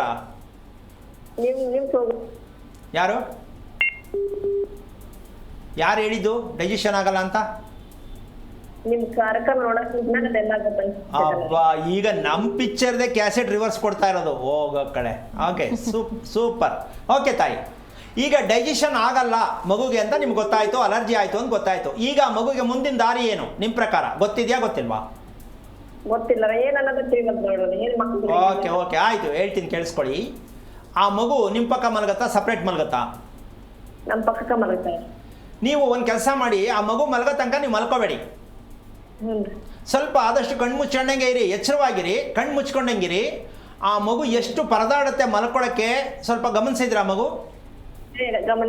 ತುಂಬಾ ಹೊತ್ಕೊಂಡ್ರೆ ಅಮ್ಮ, ಇನ್ನೊಂದ್ಸಲ ಹೇಳಿ. ತುಂಬಾ ಹೊತ್ಕೊಂತಾಳ್ರಿ, ಮತ್ತೆ ಎಚ್ಚರ ಇರ್ತಾಳ್ರಿ. ನೋಡಿ ಎಂತ ಗುಮ್ಮ ಐತೆ, ತುಂಬಾ ಒತ್ಕೊಂಡ್ಬಿಡೋದು. ಬರ್ತೈತೆ ಅಂತ ಮಕ್ಕಳೇನ್ರಿ ಲೆಕ್ಕ ಹಾಕೊಳ್ಳಿ ತಾಯಿ. ಯಾಕೆ ಅಂದ್ರೆ ನಿದ್ದೆ ಮಾಡೋನ್ ಬೈತಾರಲ್ಲ, ಅದಕ್ಕೆ ತುಂಬಾ ಒತ್ಕೊಂಡ್ಬಿಡೋದು. ಕೆಲವರು ಮೊಬೈಲ್ ನೋಡಕ್ ಒತ್ಕೋತಾರೆ. ಸಿಕ್ಕಿದ ಕಳ್ಳರ ಅಂತ ಮೊಬೈಲ್ ನೋಡಕ್ಕೆ ಓದ್ಕೊಂಡ್ಬಿಡ್ತಾರೆ ತುಂಬಾ, ಹೌದು. ಏನು ಮಲಗವನೇ ಅಂತ ತಿಳ್ಕೊಬೇಕು ಅಂತ. ಇನ್ ಕೆಲವರಿಗೆ ನಿದ್ದೆ ಬರೋರು ಅಂತ ಕತ್ಲೆ ತರ ಮಾಡ್ಕೊಂಡು ತುಂಬಾ ಓದ್ಕೊಂಡ್ಬಿಡ್ತಾರೆ. ಅಂದ ಮೇಲೆ ನಿದ್ದೆ ಬರಲ್ಲ ಅವ್ರಿಗೆ. ನಿದ್ದೆ ಬರಲ್ಲ ಅಂದರೆ ಉಸಿರಾಟ ಚೆನ್ನಾಗಿಲ್ಲ. ಉಸಿರಾಟ ಚೆನ್ನಾಗಿಲ್ಲ ಅಂದರೆ ಊಟ ಮಾಡಿದ ಊಟ ಕರಗಲ್ಲ, ಮುಗೀತು ಕತೆ. ಇದಕ್ಕೆ ಯಾವುದೇ ಶಾಸ್ತ್ರ ಪೂಜೆ, ಯಾವುದೇ ಮೆಡಿಷನ್ನು ಪ್ರಪಂಚದ ಇತಿಹಾಸದಲ್ಲಿ ಇಲ್ಲ. ಮಕ್ಕಳಿಗಾಗಲಿ ದೊಡ್ಡವರಿಗಾಗಲಿ ಜೀರ್ಣಕ್ರಿಯೆ ಚೆನ್ನಾಗಿರುವುದಕ್ಕೆ 99.5% ಯಾರಿಗೂ ಕೂಡ ಚೆನ್ನಾಗಿಲ್ಲ, ಚೆನ್ನಾಗಾಗುವುದೂ ಇಲ್ಲ, ಚೆನ್ನಾಗಾಗೂ ಇಲ್ಲ. ಅಂದ ಮೇಲೆ ಇದಕ್ಕೆ ಮೆಡಿಷನ್ ಪ್ರಪಂಚದಲ್ಲಿ ಇಲ್ಲ, ಪ್ರಪಂಚಾದ್ಯಂತ ಮೆಡಿಷನ್ ಇಲ್ಲ. ನಾವು ಹೇಳೋದ್ರಲ್ಲಿ ಮೆಡಿಷನ್ ಕೊಡ್ಬೋದು, ನಾವು ಮೆಡಿಷನ್ ಕೊಡಲ್ಲ. ಹೇಳ್ತೀವಿ ಏನು ಅಂತ, ನೀವೇನು ಮಾಡಬೇಕು ಅಂತ ಹೇಳ್ತೀವಿ, ಅಲ್ಲಿ ಮೆಡಿಷನ್ ಸಿಗತ್ತೆ. ಇದು ಚಾಲೆಂಜ್ ಮಾಡಿ ತೋರಿಸ್ಕೊಡ್ತೀವಿ. ನಡ್ಕೊಳ್ಳೋದಾದರೆ 3 ದಿನ ಮಾಡಿಬಿಟ್ರೆ ಆಗಲ್ಲ. ಪರಿವರ್ತನೆ ಆಗಬೇಕು, ಡೈಜೆಷನ್ ಚೆನ್ನಾಗಿರಬೇಕು, ನೆಮ್ಮದಿ ಬೇಕು, ಧೈರ್ಯ ಬೇಕು, ಗಟ್ಟಿತನ ಬೇಕು ಅಂದರೆ ಬನ್ನಿ ಅಕೌಂಟ್ ಓಪನ್ ಮಾಡಿಸೋಣ. ಯಾವುದನ್ನ?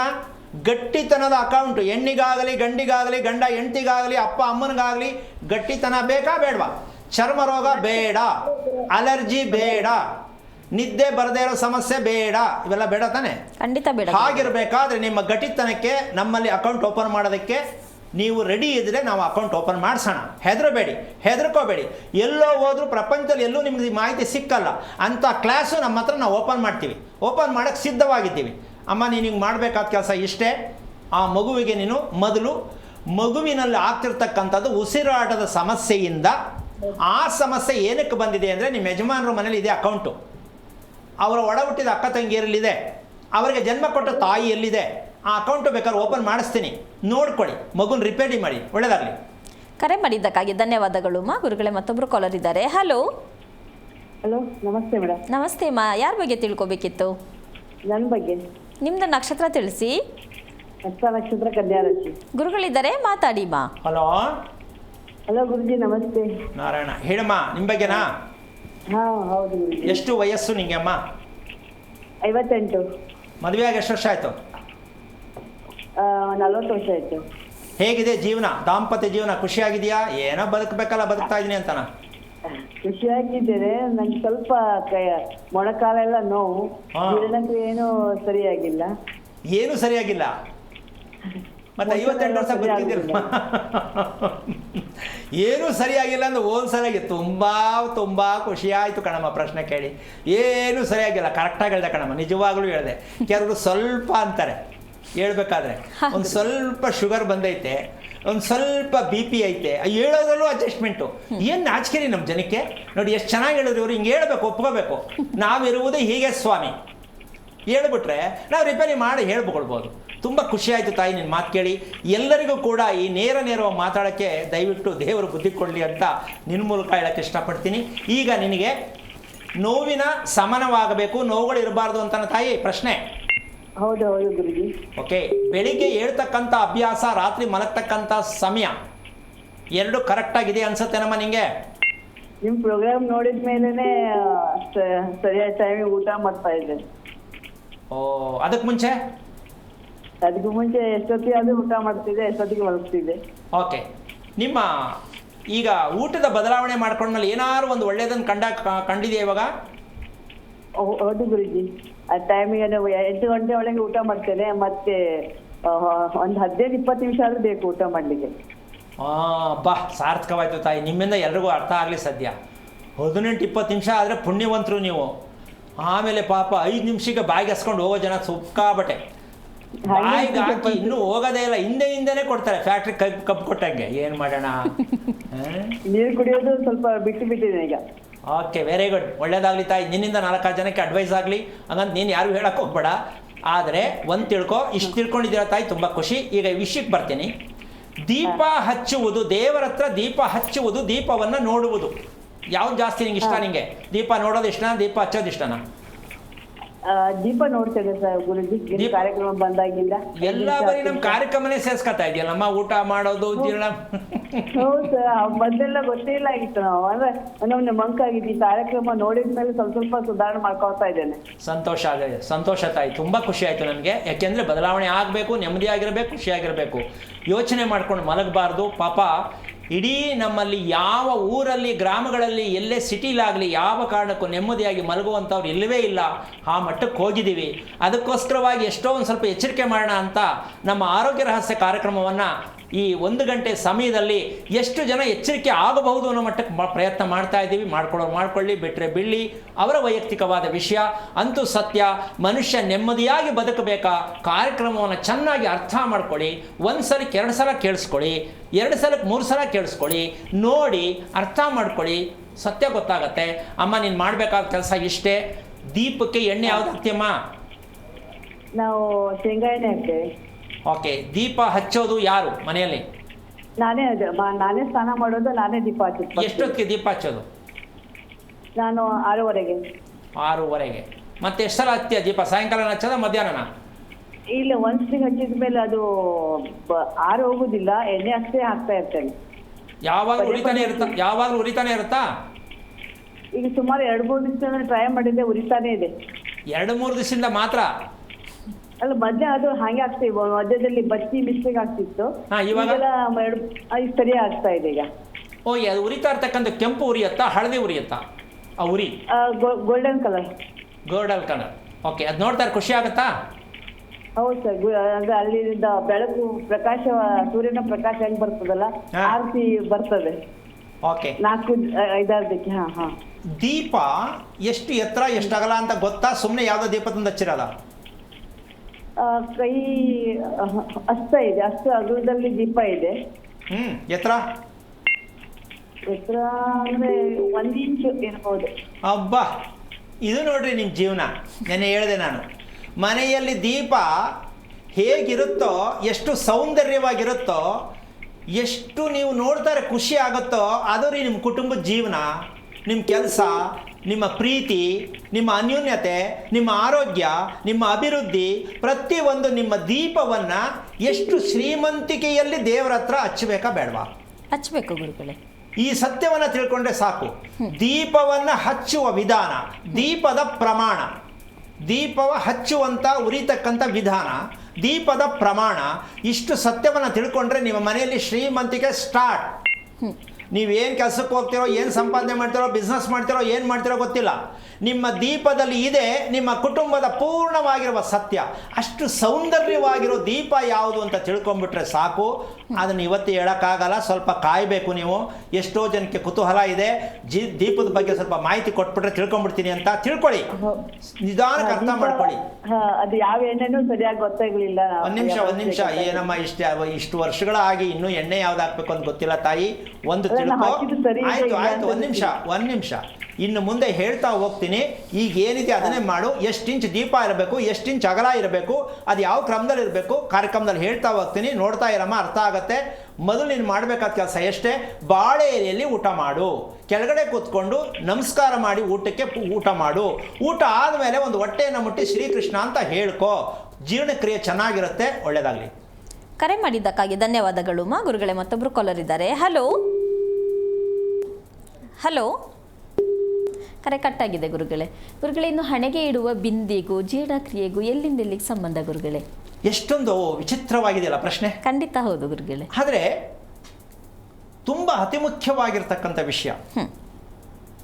ಗಂಡನಿಗೆ ತುಂಬ ಶಕ್ತಿ ಬೇಕು, ಗಂಡಸಿಗೆ ಶಕ್ತಿ ಬೇಕು. ಹೌದಾ? ಹೆಣ್ಣಿಗೆ ದೇಹದಲ್ಲಿರ್ತಕ್ಕಂತಹ ದುಃಖ ವಿಚಾರದಲ್ಲಿ 2 ಹೇಳಿದೆ. ಬೆವರು ಬರೋದು, ಅಳೋದು. ಇದು ದೇಹದ ಸ್ಥಿತಿ ಹೇಗಿದೆ ಅಂತ ಅವ್ರು ತಿಳ್ಕೋಬೇಕು. ಅಂದಮೇಲೆ ತಿಳ್ಕೋಬೇಕು, ನಮ್ಮ ದೇಹ ಕಷ್ಟದಲ್ಲಿದೆ, ಅಳು ಬರೋದು, ಬೆವರು ಬರೋದು ಆದಾಗ ಆರೋಗ್ಯ ತಪ್ಪಿದೆ, ನಮ್ಮ ದೇಹ ತಡ್ಕೊಳಕ್ ಆಗ್ತಾ ಇಲ್ಲ ಅಂತ ಡಿಸೈಡ್. ಸ್ಕ್ಯಾನಿಂಗ್ ಮಾಡಬೇಕಾಗಿಲ್ಲ, ನೀವೇ ಡಿಸೈಡ್ ಮಾಡದೆ. ಎರಡನೇ ವಿಷಯಕ್ಕೆ ಬಂದು, ಮನಸ್ಸು ಹಗುರವಾಗಿರಬೇಕು ಅಂತ ಇದ್ರ ಜೊತೆ ಸೇರಿಸ್ಕೋಬೇಕು. ದೇಹವನ್ನ ಗುರುತಿಸಾಯ್ತು, ಇನ್ನು ಮನಸ್ಸು ಹಗುರವಾಗಿರ್ಬೇಕು. ಅದಕ್ಕೇನು ಮಾಡಬೇಕು, ಅದನ್ನೇನು ತಿಳಿಬೇಕು ಅಂತ ತಿಳ್ಕೋಬೇಕು. ಅದು ಏನು ಅಂದ್ರೆ ಕಣ್ಣೀರು. ಮನಸ್ಸನ್ನ ಕೊಳೆಯನ್ನ ತೆಗೆಯುವುದು ಕಣ್ಣೀರು. ಅದು ಯಾವ ಕಣ್ಣೀರು? ಪ್ರಶ್ನೆ. ಯಾವ ಕಣ್ಣೀರು? ಅದು ತಿಳ್ಕೋಬೇಕು. ಕಣ್ಣೀರು ಮನಸ್ಸಿನ ಕೊಳೆಯನ್ನ ತೊಳೆಯುವುದೇ ಕಣ್ಣೀರು. ಅದು ಯಾವ ಕಣ್ಣೀರು? ಯಪ್ಪ, ಇಷ್ಟೊಂದು ವಿಚಿತ್ರ ವಿಭಿನ್ನವಾಗಿದ್ರೆ ಹೆಂಗೆ ನಾವು ಬದುಕೋದು? ತಿಳ್ಕೊಬೇಕಾ ಬೇಡವಾ? ಖಂಡಿತ. ಕಣ್ಣೀರು 2 ಇದೆ. ಒಂದು ದುಃಖದ್ದು ಒಂದು ಸಂತೋಷದ್ದು. ನೋಡಿ ಬಂದೆ ದಾರಿಗೆ. ಯಾವ ಕಾರಣಕ್ಕೂ ಹೆಣ್ಣು ನಗುತ್ತಾ ಇರ್ಬೇಕಾದ್ರೆ ಯಾವ ಕಣ್ಣಲ್ಲಿ ಬರುತ್ತೋ ಅದರಿ ಮನಸ್ಸು ಕ್ಲೀನ್ ಆಗೋದು. ಅದರಿ ಕ್ಲೀನ್ ಮಾಡೋ ಫ್ಯಾಕ್ಟ್ರಿ ಯಾವುದು? ನಗುವಿನಲ್ಲಿ ಬರುವಂಥ ಹಳು ಇದೆಯಲ್ಲ, ಹೆಣ್ಣು ಮಕ್ಕಳಿಗೆ ಪ್ರಯತ್ನ ಮಾಡಿಬಿಟ್ರೆ ಜೀವನದಲ್ಲಿ ನೀವು ಯಾವ ಕೋಟಿ ಆಸ್ತಿ ಮಾಡಬೇಡಿ, ಅದ್ಭುತವಾದ ಒಂದು ಬ್ಯಾಂಕ್ ನಿಮ್ಮ ಮಕ್ಕಳ ಅಕೌಂಟಲ್ಲಿ ಓಪನ್ ಮಾಡಬೇಕಂದ್ರೆ ನಗುವುದನ್ನು ಕಲಿಸಿ. ಏನು ಮಾಡೋದು? ಕಾಮಿಡಿ ಕರ್ಕೊಂಡು ಹೋಗೋದಾ? ನಗುವುದನ್ನು ಕಲಿಸಿ ಅಂದರೆ ಕಾಮಿಡಿ ಶೋ ಹೋಗಬೇಕು. ಈ ಮಟ್ಟಕ್ಕೆ ಹೊಂಟೋಗಿದ್ದೀವಿ ರೀ ನಾವು. ಈ ಮಟ್ಟಕ್ಕೆ ತುಕ್ಕಿಡ್ದೋಗಿದ್ದೀವಿ. ಯಾರು ನಗಿಸ್ಬೇಕು, ಬಲವಂತವಾಗಿ ನಗಬೇಕು. ಈ ಕರ್ಮ ನಮ್ಮಲ್ಲಿ ಹೋದಾಗ ಜನ್ಮ ಜನ್ಮಾಂತರ ಶಾಪ ವಿಮೋಚನೆ. ನಗುವುದನ್ನು ಕಲಿಯುವುದರಿಂದ ಜನ್ಮ ಜನ್ಮಾಂತರ ಶಾಪ ವಿಮೋಚನೆ ಆಗತ್ತೆ ಅಂತ ಯಾವ ಪುಣ್ಯಾತ್ಮ ಹೇಳಕ್ಕೆ ಇನ್ನೂ ಗೊತ್ತಿಲ್ವಲ್ಲ ಅಂತ ನಾನು ಯೋಚನೆ ಮಾಡ್ತಾ ಇದ್ದೀನಿ. ಏನು ಹೇಳ್ತೀಯಮ್ಮ? ಹಾ ಗುರುಗಳೇ, ಇದ್ರ ಬಗ್ಗೆ ಮಾತಾಡೋಣ ಗುರುಗಳೇ. ಕಾಲರ್ ಇದ್ದಾರೆ. ಹಲೋ, ನಮಸ್ತೆ ಮೇಡಮ್. ನಮಸ್ತೆ ನಿರ್ಮಲಾ ಅವರೇ, ಯಾರ ಬಗ್ಗೆ ತಿಳ್ಕೊಬೇಕಿತ್ತು? ಮೇಡಮ್ ನಮ್ಮ ಮಗನ ಬಗ್ಗೆ ತಿಳ್ಕೊಬೇಕಿತ್ತು. ಅವ್ರದ್ದು ನಕ್ಷತ್ರ ತಿಳಿಸಿ. ಮುಖ್ಯ ನಕ್ಷತ್ರ ಸಿಂಹರಾಶಿ. ಗುರುಗಳಿದ್ದಾರೆ, ಮಾತಾಡಿ. Hello, okay. ನಮಸ್ತೆ ಸ್ವಾಮೀಜಿ. ನಾರಾಯಣ ಮಗನಾ? ಹ್ಞೂ ಮೇಡಮ್. ಹ್ಞೂ ಸರ್. ಎಷ್ಟು ವಯಸ್ಸು? 33, 92 ಡೇಟ್ ಆಫ್ ಬರ್ತ್. ಮದುವೆ ಆಯ್ತಾ? ಇಲ್ಲ ಸ್ವಾಮಿ, ಅದ್ರ ಬಗ್ಗೆನೇ ಕೇಳಬೇಕಿತ್ತು.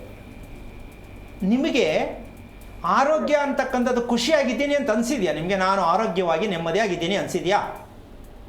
ಹ್ಞೂ ಇದೆ ಸ್ವಾಮಿ. ಚೆನ್ನಾಗಿ ನಿದ್ದೆ ಮಾಡ್ತೀರಾ? ಹಾಂ ಮಾಡ್ತೀನಿ. ತುಂಬ ಜ್ಞಾಪಕಶಕ್ತಿ ಚೆನ್ನಾಗಿದೆಯಾ? ಜ್ಞಾಪಕಶಕ್ತಿ ಸ್ವಲ್ಪ ಕಡಿಮೆ ಸ್ವಾಮಿ. ಅಲ್ಲ, ಈಗ ಗೊತ್ತಾಯ್ತು ನನಗೆ, ಅದಕ್ಕೆ ಕೇಳ್ತಾ ಇರೋದು. ಹೌದು, ಕಡಿಮೆ ಸ್ವಾಮಿ. ಜ್ಞಾಪಕಶಕ್ತಿ ಕಡಿಮೆ ಇದ್ದ ಮೇಲೆ ಆರೋಗ್ಯ ಹೆಂಗೆ ಚೆನ್ನಾಗಿರುತ್ತೆ? ಸ್ವಲ್ಪ ಯೋಚನೆ ಮಾಡಿ. ಬೆನ್ನು, ಕಾಲು, ತಲೆ, ಈ ಮೂರಲ್ಲಿ ಯಾವ್ದು ನೋವು ಬರುತ್ತೆ ನಿಮಗೆ? ಕಾಲು, ಬೆನ್ನು, ಸೊಂಟ ನೋವು ಬರುತ್ತೆ ಸ್ವಾಮಿ. ಈಗ ಸ್ವಲ್ಪ ಯೋಚನೆ ಮಾಡಿ, ಸೊಂಟ ನೋವು ಯಾಕೆ ಬರುತ್ತೆ? ನಿದ್ದೆ ಮಾಡಿಲ್ಲ. ನಿದ್ದೆ ಮಾಡಿಲ್ಲ, ಕೂತ್ಕೊಳ್ಳೋದೇ ಬಂದಿಲ್ಲ, ಕೂತ್ಕೊಳ್ಳೋದೇ ಗೊತ್ತಾಗಿಲ್ಲ ನಿಮಗೆ. ನಿಮ್ಮ ತಾಯಿ ಹೊಟ್ಟೆಲಿ ಹುಟ್ಟುತ್ತಾವಿಂದ ನೀವು ಕೂತ್ಕೊಳ್ಳೋದೇ ಗೊತ್ತಿಲ್ಲ. ಹೌದು. ಒಪ್ಕೋತಿರಲ್ಲ? ಮದುವೆ ಮಾಡ್ಕೊಂಡ್ರಿ, ಕೂತ್ಕೊಳ್ಳೋದು ಗೊತ್ತಿಲ್ಲದೆ ಮದುವೆ ಮಾಡಿಸಿದ್ರು. ಹೌದು. ಪುಣ್ಯಾತ್ಮರು ಅಪ್ಪ ಅಮ್ಮನೂ ಮಾಡಿಸಿದ್ರು, ಪುರೋಹಿತರು ಹೇಳಿದ್ರು ಮದುವೆ ಮಾಡ್ಕೊ ಅಂತ.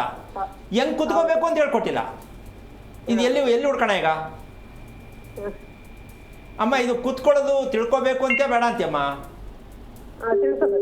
ಯಾಕೆ ಅಂದ್ರೆ ನಿಮ್ಮ ಮಗನಿಗೆ ರಕ್ತ ಯಾವಾಗ ಚೆಕ್ ಮಾಡಿಸ್ತಾರ? ರಕ್ತ ಪರೀಕ್ಷೆ ಮಾಡಿಸಿದ್ರ? ಯಾವಾಗ? ಸುಮಾರು ಒಂದು 5 ವರ್ಷ ಹಿಂದೆ. ಏನ್ ಹೇಳಿದ್ರು? ಏನು ಹೇಳಿಲ್ಲ. ಮತ್ತೇನಕ್ಕೆ ಟೆಸ್ಟ್ ಮಾಡಿಸಿದ್ರಿ? ಅದು ಯಾವ ಗ್ರೂಪ್ ಅಲ್ಲಿ ಇದೆ ಅಂತ ತಿಳ್ಕೊಳಕ್ ಮಾಡ್ತಿದ್ದೆ. ಏನಮ್ಮ? ಯಾವ ಗ್ರೂಪ್ ಇದೆ ಅಂತ ತಿಳ್ಕೊಳಕ್ ಮಾಡ್ತಿದ್ದೆ. ಓ, ವೆರಿ ಗುಡ್. ಓಕೆ. ನಿಮ್ಮ ಮಗ ನಿದ್ದೆ ಮಾಡೋದು, ಊಟ ಮಾಡೋದು ಟೈಮ್ ಕರೆಕ್ಟ್ ಆಗಿದೆಯಾ ತಾಯಿ? ಹ್ಞೂ ಸ್ವಾಮಿ. ರಾತ್ರಿ 8 ಗಂಟೆಗೆ ಊಟ ಮಾಡ್ತಾರೆ. ಅವ್ರು ಆಫೀಸ್ಗೆ ಹೋಗ್ತಾರೆ. ಅಲ್ಲಲ್ಲ, ರಾತ್ರಿ ಎಷ್ಟು ಗಂಟೆಗೆ ಊಟ? 8 ಗಂಟೆಗೆ, ಬೆಳಗ್ಗೆ 9 ಗಂಟೆಗೆ, ಮಧ್ಯಾಹ್ನ 1:30, 2 ಗಂಟೆ ಆಗ್ಬೋದು. ಅಲ್ಲ, ಟೈಮ್ ಸರಿ ಗಡಿಯಾರ ನೋಡ್ಕೊಂಡು ಊಟ ಮಾಡ್ತಾವ್ರೆ. ನೀವು ತಿಳ್ಕೊಂಡದ್ದು ಗಡಿಯಾರ ನೋಡ್ಕೊಂಡು ಊಟ ಮಾಡ್ತಾರೆ ಸರಿಗಿದೆ ಅಂತ. ನಿಮ್ಮ ಮಗ ಯೋಚನೆ ಮಾಡ್ತಕ್ಕಂಥದ್ದು, ಬೇಜಾರು ಮಾಡ್ಕೊಳ್ತಕ್ಕಂಥದ್ದು, ಕೋಪ ಮಾಡ್ತಕ್ಕಂಥ, ಈ ಮೂರಲ್ಲಿ ಯಾವ್ದು ಜಾಸ್ತಿ ನಿಮ್ಮ ಮಗನಿಗೆ? ಮುಂಚೆ ಇತ್ತು ಸ್ವಾಮಿ, ಈ ತಿಂಗಳಿಂದ ಸ್ವಲ್ಪ ಕಡಿಮೆ ಆಗಿದೆ ಅದೆಲ್ಲ. ಏನು? ಕೋಪನೂ ಇತ್ತು, ಬೇಜಾರು ಇತ್ತು. ಈಗ ಸ್ವಲ್ಪ ಕಡಿಮೆ ಆಗಿದೆ, 50% ಕಡಿಮೆ ಆಗಿದೆ. ಓಕೆ. ಎಲ್ಲೂ ಹೋಗದೆ ಏನೂ ಇಲ್ಲ, ಇವತ್ತು ಮನೇಲಿ ಆರಾಮಾಗಿರ್ಬೋದು ಅಂದ್ರೆ ಎಷ್ಟು ತನಕ ಮಲಗಿರ್ತಾನೆ? ಇಲ್ಲ ಸ್ವಾಮಿ, ಮಾಮೂಲಿ ಬೆಳಗ್ಗೆ 6 ಗಂಟೆಗೆ ಎದ್ದೊಳ್ತಾರೆ, ರಾತ್ರಿ 9:30, 10 ಗಂಟೆಗೆ ಮಲಗ್ತಾರೆ. ಯಾಕೆ ಮದುವೆ ಮಾಡಿಲ್ಲ ನಿಮ್ಮ ಮಗನಿಗಿನ್ನು? ಇಲ್ಲ ಸ್ವಾಮಿ, ಹುಡುಕ್ತಾನೆ ಇದೀವಿ, ಸೆಟ್ ಆಗ್ತಾ ಇಲ್ಲ. ಅಲ್ಲ, ನಿಮ್ಮ ಮಗನಿಗೆ ಹೇಳ್ಬಿಡಿ ಹುಡ್ಕೊಂಡಿದ್ಯಾ ಏನು ಹೇಳಪ್ಪ ಅಂತ. ಇಲ್ಲ, ಕೇಳಿದ್ವಿ, ಅಂತದೇನು ಇಲ್ಲ ಅಂತಾರೆ. ಓಕೆ. ಈಗ ಮದುವೆ ಸೆಟ್ ಆಗ್ತಾ ಇಲ್ಲ ಅಂತನಾ? ಹೌದೌದು. ದಯವಿಟ್ಟು ಮದುವೆ ಮಾಡಕ್ ಮುಂಚೆ ಮಖ ನಕ್ಷತ್ರಕ್ಕೆ ಮದುವೆ ಮಾಡ್ಬೋದಾ ಅಂತ ತಿಳ್ಕೊಳ್ಳಿ. ಮದುವೆ ಮಾಡೋದು ಆಮೇಲೆ. ಸಿಂಹ ರಾಶಿಯಲ್ಲಿ ಹೆಣ್ಣಾಗಲಿ ಗಂಡಾಗಲಿ ಹುಟ್ಟಿದರೆ ಮದುವೆ ಆಗೋದು ಏಳಿಗೆ ಆಗಲ್ಲ, ಆರೋಗ್ಯ ಚೆನ್ನಾಗಿಲ್ಲ, ರಕ್ತದಲ್ಲಿ ಮಲಿನತೆ ಇದೆ. ಕೇಳಿಸ್ಕೊಳ್ಳಿ, ರಕ್ತದಲ್ಲಿ ಮಲಿನತೆ ಇರುವ ರಾಶಿ ಯಾವುದು? ಸಿಂಹ ರಾಶಿ. ರಕ್ತ ಕ್ವಾಲಿಟಿ ಚೆನ್ನಾಗಿಲ್ಲ, ನಿದ್ದೆ ಕ್ವಾಲಿಟಿ ಚೆನ್ನಾಗಿಲ್ಲ ಅಂಥವ್ರಿಗೆ ಮದುವೆ ಯಾಕೆ? ಹುಟ್ಟುವ ಮಕ್ಕಳು ರೋಗಗ್ರಸ್ತ ಮಕ್ಕಳೇ ಹುಟ್ಟುತ್ತಾರೆ. ಎಂತೆಂಥದ್ದು ಮಗು ಹುಟ್ಟಕ್ಕೆ ಮದುವೆ ಯಾಕೆ ಮಾಡ್ತೀರಾ? 33 ವರ್ಷ ಮಗನ ಬೆಳೆಸಿದ್ದೀರಾ. ಆ ಮಗನಲ್ಲಿ ಇರ್ತಕ್ಕಂಥ ಒಂದು ಶ್ರೇಷ್ಠತೆ, ಆರೋಗ್ಯವನ್ನು ಕಂಡುಹಿಡಿಯಲಿಲ್ಲ ಅಂದರೆ ಯಾವ ಪುರುಷಾರ್ಥಕ್ಕೆ ತಾಯಿ ಅಂತ ಸ್ಥಾನದಲ್ಲಿ ನಾವು ಯೋಚನೆ ಮಾಡಿ ಸ್ವಲ್ಪ.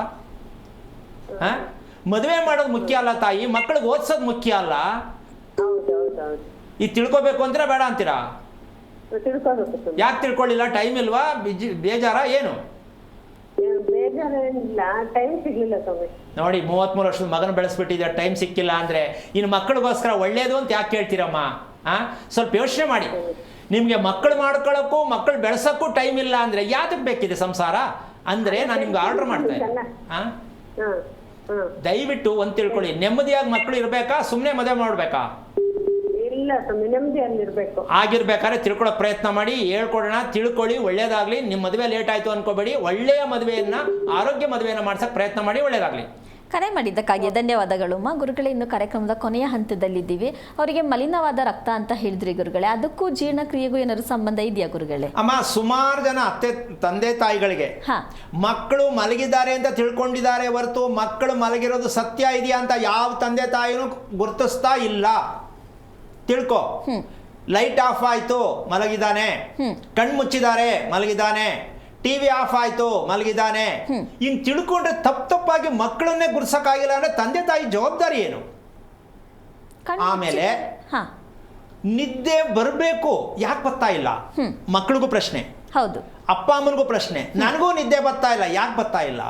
ಈ ಬರ್ತಾ ಇಲ್ಲ ನಿದ್ದೆ ಅಂತಕ್ಕಂಥ ಅವಾಗಲೇ ಶುರುನಲ್ಲೇ ಹೇಳಿದೆ ನಾನು. ನಿದ್ರೆ ಯಾವಾಗ ಕೆಡುತ್ತೆ, ಕೆಟ್ಟಿದೆ, ಎಲ್ಲಾ ರೋಗಗಳು ಪ್ರಾರಂಭ. ಒಂದೆರಡು ರೋಗಗಳಲ್ಲ, ಏನೇನು ರೋಗಗಳಿಲ್ವೋ ಎಲ್ಲ ರೋಗಗಳು ಪ್ರಾರಂಭ. ಈಗ ನಮ್ಮ ದೇಶದಲ್ಲಿರುವ ರೋಗಗಳಿಗೆ 60% ರೀತಿ ರೋಗಗಳಿದೆ, ಒಂದು 20 ಭಾಗ ಮೆಡಿಸಿನ್ ಇರ್ಬೋದು. ಇನ್ನು ಮಿಕ್ಕದಕ್ಕೆಲ್ಲ ಮೆಡಿಸಿನ್ ಇಲ್ಲಿ ಅಂದ ಮೇಲೆ ಮೆಡಿಷನ್ನೇ ಇಲ್ಲದ ರೀತಿಯಲ್ಲಿ ಬದುಕ್ತಾ ಇದ್ದೀವಿ ನಾವು. ಆ ಮಟ್ಟಕ್ಕೆ ಹೋಗಿದ್ದೀವಿ. ರಕ್ತವನ್ನ ನಾವು ಶುದ್ಧೀಕರಣ ಮಾಡ್ತಕ್ಕಂಥ ಲೆಕ್ಕಾಚಾರಕ್ಕೆ ಹೋದರೆ, ಮೆದುಳಿನಲ್ಲಿ ನಾವು ಸ್ಕ್ಯಾನಿಂಗ್ ಮಾಡ್ಸಕ್ಕೆ ಹೋದರೆ, ಇವೆರಡಕ್ಕೂ ಉತ್ತರ ಈಗ ಪ್ರೆಸೆಂಟ್ ಇಲ್ಲವೇ ಇಲ್ಲ. ನಮ್ಮ ಮೆದುಳನ್ನು ಸ್ಕ್ಯಾನಿಂಗ್ ಮಾಡಿಸೋ ಮಟ್ಟಕ್ಕೆ ಹೋದರೆ ನಾವು 2% ಇಲ್ಲ, ಮಲ್ಕೊಂಬಿಟ್ಟಿದ್ದೀವಿ. ಉಲ್ಟಾ, ನಮ್ಮ ಜೀವನಕ್ಕೆ ಯಾವ ಕಾರಣಕ್ಕೂ ದಾರಿ ಇಲ್ಲ. ನಂಬರ್ 2, ರಕ್ತವನ್ನು ಪರೀಕ್ಷೆ ಮಾಡ್ಸಕ್ಕೆ ಹೋದರೆ ನಿಮಗೆ ಏನು ದೇಹದಲ್ಲಿ ಏನೆಲ್ಲ ಬೇಕು ಎಲ್ಲವೂ ಕೋರಿಕೆಯಲ್ಲೇ ಇರುತ್ತೆ. ಆದರೂ ತಿಂತೀವಿ ಸ್ವಾಮಿ, ಸರಿಯಾಗಿದ್ದೀವಿ ಸ್ವಾಮಿ, ದೇವಸ್ಥಾನಕ್ಕೆ ಹೋಗ್ತೀವಿ, ಪೂಜೆ ಮಾಡ್ತೀವಿ, ನವಗ್ರಹ ಶಾಂತಿ ಮಾಡ್ತೀವಿ ಹೇಳ್ತಾನೆ ಇದ್ದೀರಾ. ನಿಮ್ಮ ದೇಹದಲ್ಲಿರ್ತಕ್ಕಂತಹ ಒಂದು ಸ್ಥಿರವಾಗಿರ್ತಕ್ಕಂತಹ ಸತ್ಯವನ್ನು ಯಾವಾಗ ತಿಳ್ಕೋಬೇಕು ಅನ್ನೋದು ಸತ್ಯ ಅರ್ಥ ಮಾಡ್ಕೋಬೇಕು. ಯಾಕೆ ಅಂದರೆ, ಹಣೆಯಲ್ಲಿ ಕುಂಕುಮ ಇಟ್ಟಿರ್ತಕ್ಕಂತಹ ಒಂದು ಹೆಣ್ಣು, ಅದರಲ್ಲಿ ಕಬ್ಬಿಣ ಅಂಶ ಇರುತ್ತೆ. ಕುಂಕುಮದಲ್ಲಿ ಆ ವರ್ಣದಲ್ಲಿ ಕಬ್ಬಿಣ ಅಂಶ ಇರುತ್ತೆ. ಆ ಕಬ್ಬಿಣ ಅಂಶದಿಂದ ಮನಸ್ಸಿನಲ್ಲಿ ಒಂದು ಹೊಸತನ ಬರುತ್ತೆ, ಅಂದ್ರೆ ಧೈರ್ಯ ಬರುತ್ತೆ. ಯಾವುದರಿಂದ? ಕುಂಕುಮದಿಂದ. ಇದೇ ರೀತಿ ಗಂಡಸಿಗೆ ಧೈರ್ಯ ಬರಬೇಕು, ನಾನು ಸಂಸಾರವನ್ನು ಎಷ್ಟು ಚೆನ್ನಾಗಿ ನಿಭಾಯಿಸಬೇಕು ಅಂತಕ್ಕಂಥ ಗಂಡಸಿಗೂ ಕೂಡ ಶಕ್ತಿ ಬರಬೇಕು. ಶಕ್ತಿ ಇಲ್ಲದಿದ್ದ ಗಂಡು ಹೆಣ್ಣು, ಶಕ್ತಿ ಇಲ್ಲದ ಹೆಣ್ಣು ಗಂಡು ಅಂದ್ರೆ ಗಂಡ ಹೆಂಡತಿ ಸಮಯಕ್ಕೆ ಸರಿಯಾಗಿ ಒಂದು ಕಡೆ ಕೂರುವುದಿಲ್ಲ, ಸಮಯಕ್ಕೆ ಸರಿಯಾಗಿ ಮಾತನಾಡಲು ಸಾಧ್ಯವಿಲ್ಲ, ಗಂಡ ಹೆಂಡತಿ ತೃಪ್ತಿಯಾಗಿರಕ್ಕಾಗೋದೇ ಇಲ್ಲ. ಸುಂದರವಾದ ಗಂಡ ಹೆಂಡತಿ ಮಾತನಾಡಲು ಸಮಯವಿಲ್ಲ. ಯಾವ ಪುರುಷಾರ್ಥಕ್ಕೆ ಮದುವೆ ಬೇಕಿತ್ತು? ಈ ಸುಂದರ ತಗೊಂಡು ಎಲ್ಲಿಗೆ ತಗೊಂಡೋಗೋಣ? ಅನುಭವಿಸೋಕ್ಕೆ ಆಗ್ತಾ ಇಲ್ಲ. ಕಾರಣ ಅಂತಕ್ಕಂಥದ್ದು ಗಂಡಸಿಗೆ ಶಕ್ತಿ ಬೇಕು, ಹೆಂಗಸ್ಗೂ ಶಕ್ತಿ ಬೇಕು. ಇಲ್ಲಿವರೆಗೂ ಮಾತಾಡದೆ, ಈ ಕುಂಕುಮಕ್ಕೆ ಹತ್ತಿರವಾದಂಥ ಶಕ್ತಿ ಗಂಡಸಿಗೆ ಯಾವುದ್ರ ಮೂಲಕ ಬರಬೇಕು, ಎಲ್ಲಿಂದ ಬರಬೇಕು? ಈ ಕುಂಕುಮಕ್ಕೆ ಇನ್ನೊಂದು ಕಾಂಬಿನೇಷನ್ ಗಂಡು ಕಡೆಯಿಂದ ಏನು ಬಳಸ್ಕೋಬೇಕು, ಏನು ತಿಳ್ಕೋಬೇಕು ಅನ್ನೋ ಸತ್ಯವನ್ನು ಯಾವಾಗ ಹೇಳಬೇಕು? ನಾಳಿನ ಸಂಚಿಕೆಯಲ್ಲಿ. ಅದಕ್ಕೋಸ್ಕರವಾಗಿ ಹಣೆಯಲ್ಲಿರುವ ಕುಂಕುಮ ನಮ್ಮ ವಾಸ ಮಾಡುವ ಮನೆ, ಹುರಿಯುತ್ತಿರುವ ದೀಪ, ಮನೆಯ ಮುಂದೆ ಇರುವ ತುಳಸಿ ಗಿಡ, ಇವಿಷ್ಟು ಎಲ್ಲಿ ಶಾಸ್ತ್ರೀಯ ಪದ್ಧತಿಯಲ್ಲಿ ಇರುತ್ತೋ ಆ ಮನೆ ನಂದಗೋಕುಲವಾಗಿರುತ್ತೆ. ನಾವು ಏನಿದ್ರು ಟಿವಿಯಲ್ಲಿ ನೋಡ್ತೀವಿ ನಂದಗೋಕುಲ ಸೀರಿಯಲ್ನ, ನಮ್ಮ ಮನೆಯನ್ನು ನಂದಗೋಕುಲ ಮಾಡೋಕ್ಕಾಗಿಲ್ಲ ಅಂತ ಹೇಳ್ತಾ ಕಾರ್ಯಕ್ರಮ ಮುಗಿಸ್ತಾ ಇದ್ದೀನಿ. ಜೈ ಶ್ರೀರಾಮ್. ಗುರುಗಳೇ, ಕಾರ್ಯಕ್ರಮಕ್ಕೆ ಬಂದಿದ್ದಕ್ಕಾಗಿ ಧನ್ಯವಾದಗಳು. ನೋಡಿದ್ರಲ್ಲ ವೀಕ್ಷಕರೇ, ಇದಾಗಿತ್ತು ಇವತ್ತಿನ ಆರೋಗ್ಯ ರಹಸ್ಯ ನೇರಪ್ರಸಾರ ಕಾರ್ಯಕ್ರಮ. ಮುಂದಿನ ಸಂಚಿಕೆಯೊಂದಿಗೆ ಮತ್ತೆ ಭೇಟಿ ಆಗ್ತೀನಿ ಅಂತ ಹೇಳ್ತಾ ಕಾರ್ಯಕ್ರಮ ಮುಗಿಸ್ತಾ ಇದ್ದೀನಿ. ನಮಸ್ಕಾರ. ಹೆಚ್ಚಿನ ಮಾಹಿತಿಗಾಗಿ ಸಂಪರ್ಕಿಸಿ ಶ್ರೀಮಾನ್ ಶ್ರೀ ಪುರುಷೋತ್ತಮ್ ದೇಶಿಕ್ ಗುರೂಜಿ, ಶ್ರೀ ಧರ್ಮ ಮಾರ್ಗ ಕಚೇರಿ, ಸಂಖ್ಯೆ 532, ಮಲಥಳಿ ಮುಖ್ಯ ರಸ್ತೆ, ಬೆಂಗಳೂರು 560056. ಸಂಪರ್ಕಿಸಿ 9108258834, 8618915231, 9019493937.